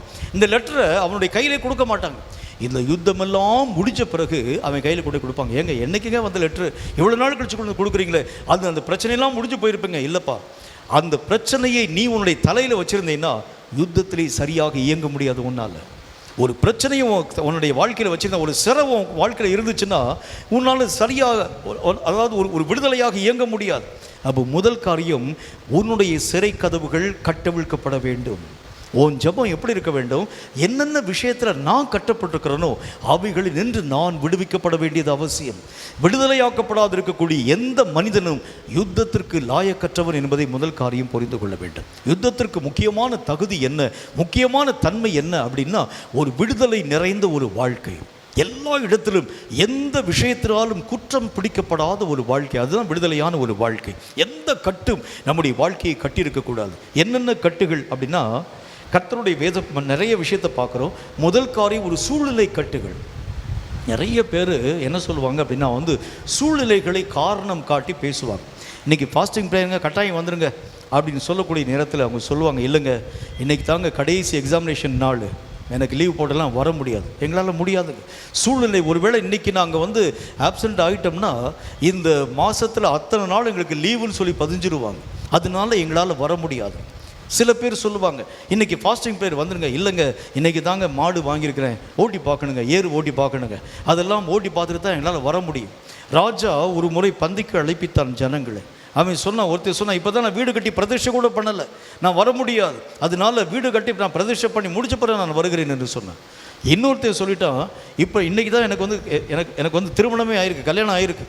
அந்த வசனத்தில் என்ன போட்டுக்கு பாருங்கள், திருமணம் முடிஞ்சு 1 வருஷம் வரைக்கும் வெளியே எங்கேயும் போகக்கூடாதான், அதனால என்னால் வர முடியாது அவன் சொல்லிட்டான். மூன்றாவது ஒருத்தர் சொன்னால், இன்றைக்கி தான் நான் வந்து ஏர்மாடு வாங்கியிருக்கேன், இதை நான் ஓட்டி பார்க்க வேண்டியது அவசியம், என்னால் உங்களுடைய விருந்துக்கு வர முடியாதுன்னு சொன்னான். இப்படி சாக்கு போக்குகளை சொல்லக்கூடிய கட்டு நிறைய பேருடைய வாழ்க்கையில் வருகிறதை பார்க்க முடியும். இதே மக்களுக்கு ஒரு பிரச்சனை வருதுன்னு வச்சுக்கோங்க, அவங்க குடும்பத்தில் ஒரு பிரச்சனை வருதுன்னு வச்சுக்கோங்க, குடும்பத்தில் யாரோ ஒருத்தருக்கு வந்து திடீர்னு ஒரு பிரச்சனை வந்துருச்சு. அன்னைக்கும் கூட நம்ம வேலை பார்க்கக்கூடிய பள்ளியில் லாஸ்ட் ஒர்க்கிங் டே, வீட்டுக்கு உடனே லீவை போட்டுட்டு அடித்து ஒரே ஓட்டமாக ஓடி போகிறத பார்க்க முடியும். காணிக்கை போடக்கூடிய நேரத்தில் கூட என்ன செய்வாங்க பாருங்கள், காணிக்கை போடுவாங்க, அப்படி 5 ரூபாய் போடலாமா, 2 ரூபாய் போடலாமா, 1 ரூபாய் போடலாமா, இல்லை கர்த்தராகிய தேவனுக்கு போதுமே, அவரே பெரிய செல்வாக்கு நிறைந்தவர், வெள்ளியும் அவருடையது, பொண்ணும் அவருடையது, நம்ம போடக்கூடிய காசு தானே அவருக்கு நேரம் போகுன்னு சொல்லி 1 ரூபாய் போடுவார். ஆனால் அங்கே போய் பார்த்தீங்கன்னா கோடிக்கணக்கான ரூபாயை செலவுப்படுகிறதை பார்க்கணும். இப்போ வேத புஸ்தகத்தில் என்ன ஒரு காரியத்தை பார்க்குறோம், சூழ்நிலைகளுக்கு அடிமைப்படுத்தப்பட்டிருக்கக்கூடிய ஒரு வாழ்க்கை. ரெண்டாவது, பாவத்தினுடைய கட்டு. நிறைய விஷயத்தில் நம்முடைய வாழ்க்கையிலே சிக்கப்பட்டிருக்கக்கூடிய பாவம், ஜெயிக்க முடியாத பாவங்கள். இந்த பாவத்தோடு கூட சாத்தானை மேற்கொள்ள உங்களால் முடியாது. இந்த பாவத்தினுடைய தன்மைகள் மேற்கொள்ளப்பட்டால் தான் பிசாசை ஜெயிக்க முடியும். மூன்றாவது காரியம் பலவீனம். என்னை குறித்தே நான் பலவீனமாய் ஒத்துக்கொள்ள ஆரம்பிக்கிறேன். என்னால் இதெல்லாம் செய்ய முடியாதுங்க, என்னால் உங்களை மாதிரி மேடையிலெல்லாம் வந்து நிற்க முடியாதுங்க, என்னால் இந்த ஒரு ஊழியத்தெல்லாம் பார்க்க முடியாதுங்க, நான்லாம் இதுக்கு தகுதி உள்ளனால நான் வீட்டுக்குள்ளே உட்காந்து அரை வீட்டுக்குள்ளே உட்காந்து நான் என்ன ஜெபம் என்ன பண்ணுறேங்க, எனக்கெல்லாம் இது திராணி இல்லை, என்னையே நான் பலவீனப்படுத்தி கொள்ள ஆரம்பிக்கிறேன். இது ஒரு ஆவி, முதல்ல புரிஞ்சுக்கோங்க. அதுக்கு பேர் கர்த்தருடைய பைபிள் என்ன போட்டுக்கு பாருங்கள், பலவீனப்படுத்தும் ஆவினே போட்டிருக்கு. இந்த ஆவி வந்துச்சுனால் என்ன செய்யும் பாருங்கள், தன்னை அவன் குறைத்தே மதிப்பிட ஆரம்பிக்கிறான். என்னால் முடியாது, என்னால் செய்ய முடியாது, என்னால் இந்த காரியம் நடக்க முடியாது, நான்லாம் இதுக்கு தகுதியானவன் அல்ல. அந்த நாளில் ஒரு தாவீது இருந்தார், கோலியாத்தை அடித்தார், நான்லாம் என்னங்க இப்போ செய்ய முடியும்? இல்லை. கர்த்தருடைய வேதம் சொல்கிறது, தாவீது என்கிறவன் பிறப்பிலிருந்தே பெரிய ஒரு யுத்த வீரன் அல்ல. கர்த்தருடைய கரம் தாவீதை தொட்ட பொழுதுதான் நம்ம யுத்த வீரனாய் மாற்றப்பட்டார். கர்த்தருடைய கரம் உன்னை தொட்டா நீ யுத்த வீரனா மாற்றப்பட்டுருவேன். இல்லை, என்னால் ஆகாதுன்னு சொல்லி என்னை குறித்தே நான் குறைவாய் மதிப்பிடக்கூடிய அந்த பலவீனமான கட்டுகள். நாலாவது காரியம் விசுவாச குறைவாக, அவிசுவாச கட்டு. நிறைய விஷயத்தில் பேசும்போதே நான் போகிறேன்னா பஸ்ஸு, அது போய் சேருமா சேராதுன்னே தெரியலைங்க. இந்த டிரைவர் ஓட்டும் போதே எனக்கு என்னன்னு தெரியலங்க, ஒரு மாதிரி கைகாலெலாம் நடுங்குதுங்க, என்னை கொண்டு கரெக்டாக விடுவானா விட மாட்டான்னு தெரியலங்க. பஸ்ஸு டிக்கெட் நான் வந்து அங்கங்கே சின்ன ஸ்டேஜுக்கு மாற்றி எடுத்துகிட்டு போகிறேன், என்ன அந்த டிரைவரை நம்ப என்னால் முடியலைங்க. இப்படி நிறைய விசுவாச குறைவாகிய கட்டு. இந்த விசுவாச குறைவை வைத்துக்கொண்டு கர்த்தர் உன்னை பயன்படுத்த முடிகிறதில்லை. கடைசியாக நம்முடைய வாழ்க்கையிலே சில விஷயங்களில் நம்ம அறியாமல் அடிமைப்படுத்தப்பட்டோம். அந்த காரியத்தை ஜெயிக்க நம்மளால முடியாது, அந்த காரியத்தை மேற்கொள்ள நம்மளால முடியாது. இப்படிப்பட்ட கட்டுகள் நம்முடைய வாழ்க்கையில் இருக்கக்கூடிய வரைக்கும் சாத்தானோடு கூட எதிர்த்து நின்று உன்னாலும் என்னாலும் யுத்தம் செய்ய முடியாது. இந்த கட்டுகள் எல்லாம் முதல் காரியம் உடைக்கப்பட வேண்டியது அவசியம். எந்தெந்த விஷயத்தை கண்டு நான் பயப்படுகிறேன், என்னென்ன விஷயத்துக்கு நான் அடிமையாக இருக்கிறேன், என்னென்ன காரியத்தை ஜெயிக்க என்னால் முடியலை, என்னென்ன காரியத்தை பார்க்கும் பொழுது நான் தோற்று போகிறேன், என்னென்ன விதமான விஷயம் என்னை பலவீனப்படுத்துகிறது, இதை புரிந்து இவைகளை நின்று நீங்கள் விடுதலையாக்கப்பட்டால் மட்டும்தான் இந்த கடைசி காலத்தில் கர்த்தராகிய தேவன் உங்களை வல்லமையாய் பயன்படுத்துகிறதை பார்க்க முடியும். அப்போ நம்முடைய வாழ்க்கையினுடைய முக்கியமான தேவை என்ன அப்படின்னா, நம்முடைய கட்டுகள் உடைக்கப்படும்படிக்காக நான் ஜெபிக்கணும்.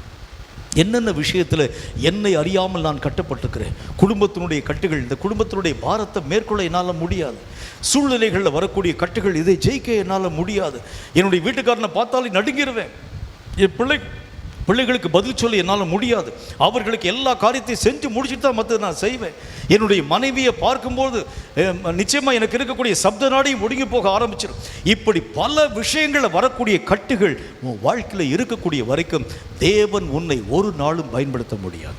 பயன்படுத்த வேண்டும் என்றால் என் கட்டுகள் உடையும்படி நான் ஜெபிக்க வேண்டியது அவசியம். ஒரு கட்டை வச்சுக்கிட்டு சாத்தான் கூட எப்படி நீங்கள் சண்டை போட முடியும், எதிரியோட சண்டை போட முடியும்? ஒரு பெரிய ஒரு இரும்பு குண்டை அதாவது உங்களுடைய காலில் நீங்கள் கட்டி வச்சுக்கிட்டு எப்படி சாத்தானோடு கூட நீங்கள் போய் யுத்தம் பண்ண முடியும்?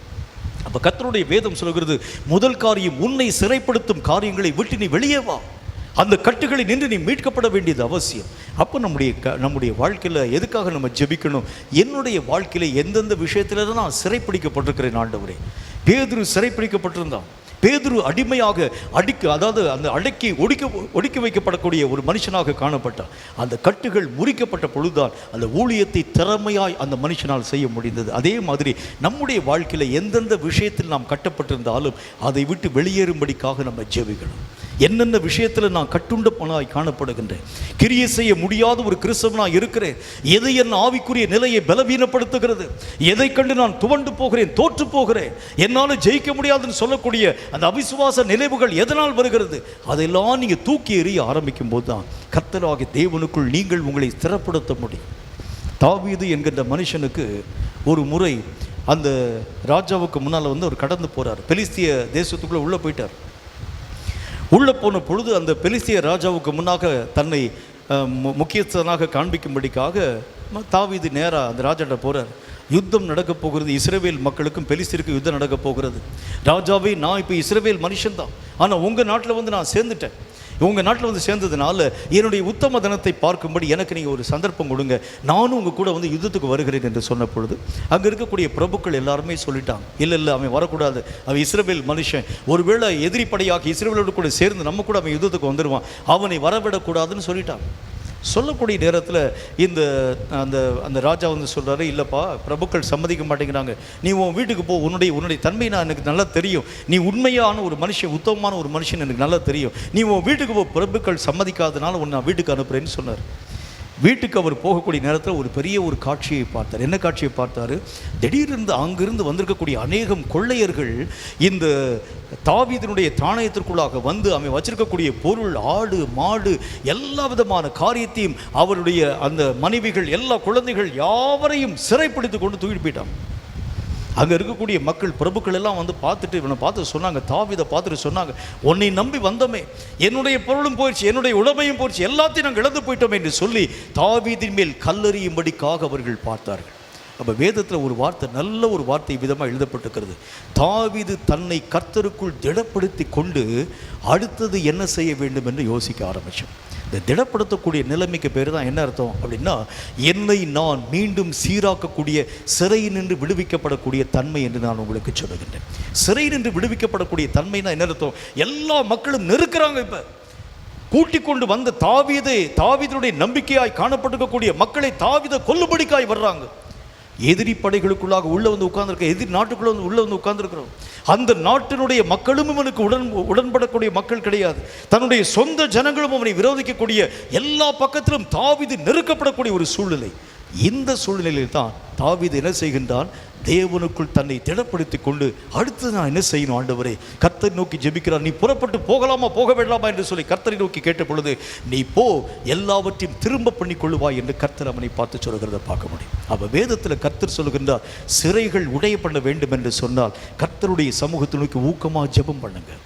என்னென்ன விதமான நெருக்கங்கள் வந்தாலும் அந்த நெருக்கங்கள் உங்களை மேற்கொள்ள விடாமல் அவைகளை தாண்டக்கூடிய ஜெபத்தை நீங்க செய்யணும்னு கர்த்தர் சொல்றார். அதுதான் இந்த கடைசி கால சந்ததிக்கு மிகவும் அவசியமான அத்தியாவசியமான தேவை என்று கர்த்தருடைய வேதம் நமக்கு சொல்கிறது. இதை கேட்கும் கர்த்தருடைய பிள்ளையே, பயன்படுத்தக்கூடிய கல் எப்படிப்பட்டதாக இருக்க வேண்டும்? கர்த்தராகிய தேவன் சொல்லுகின்றார், நம்முடைய கட்டுக்கள் எல்லாவற்றையும் உடைய பண்ணக்கூடிய கல்லை நீங்கள் உங்களுக்காய் தேர்ந்தெடுத்துக் கொள்ளுங்கள். ஆவியினால் செய்யப்படக்கூடிய கற்களை உங்களுக்காக நீங்கள் தேர்ந்தெடுத்துக் கொள்ளுங்கள். கர்த்தர் சொல்லக்கூடிய வார்த்தையின்படி கண்கள் திறக்கப்படக்கூடிய கல்லை உங்களுக்காக தேர்ந்தெடுத்துக் கொள்ளுங்கள். நம்மை மாற்றக்கூடிய கல்லை உங்களுக்காக நீங்கள் தேர்ந்தெடுத்துக் கொள்ளுங்கள். இந்த கற்களை நீங்கள் பயன்படுத்த ஆரம்பிக்கிறது உண்டானால் யுத்தத்திலே ஒரு தோல்வியும் உங்கள் வாழ்க்கையில் வருகிறது இல்லை. கோலியாத்துடைய நெற்றி பட நீங்கள் அடித்து வீழ்த்த உங்களால் முடியும். சத்துருவின் ஆயுதங்களை நிர்மூலமாக்க நம்மால் முடியும். கவனாக நம்மை கல்லாக நம்முடைய ஜெபத்தை பயன்படுத்தும் கர்த்தராகிய தேவனுடைய திட்டத்தை சரியாய் உங்களாலும் என்னாலும் நிறைவாக்க முடியும். கண்களை மூடி கர்த்தரை நோக்கி உள்ளத்தை திறந்து நாம் யாவரும் ஒருமனப்பட்டு ஜெபம் செய்ய போகின்றோம்.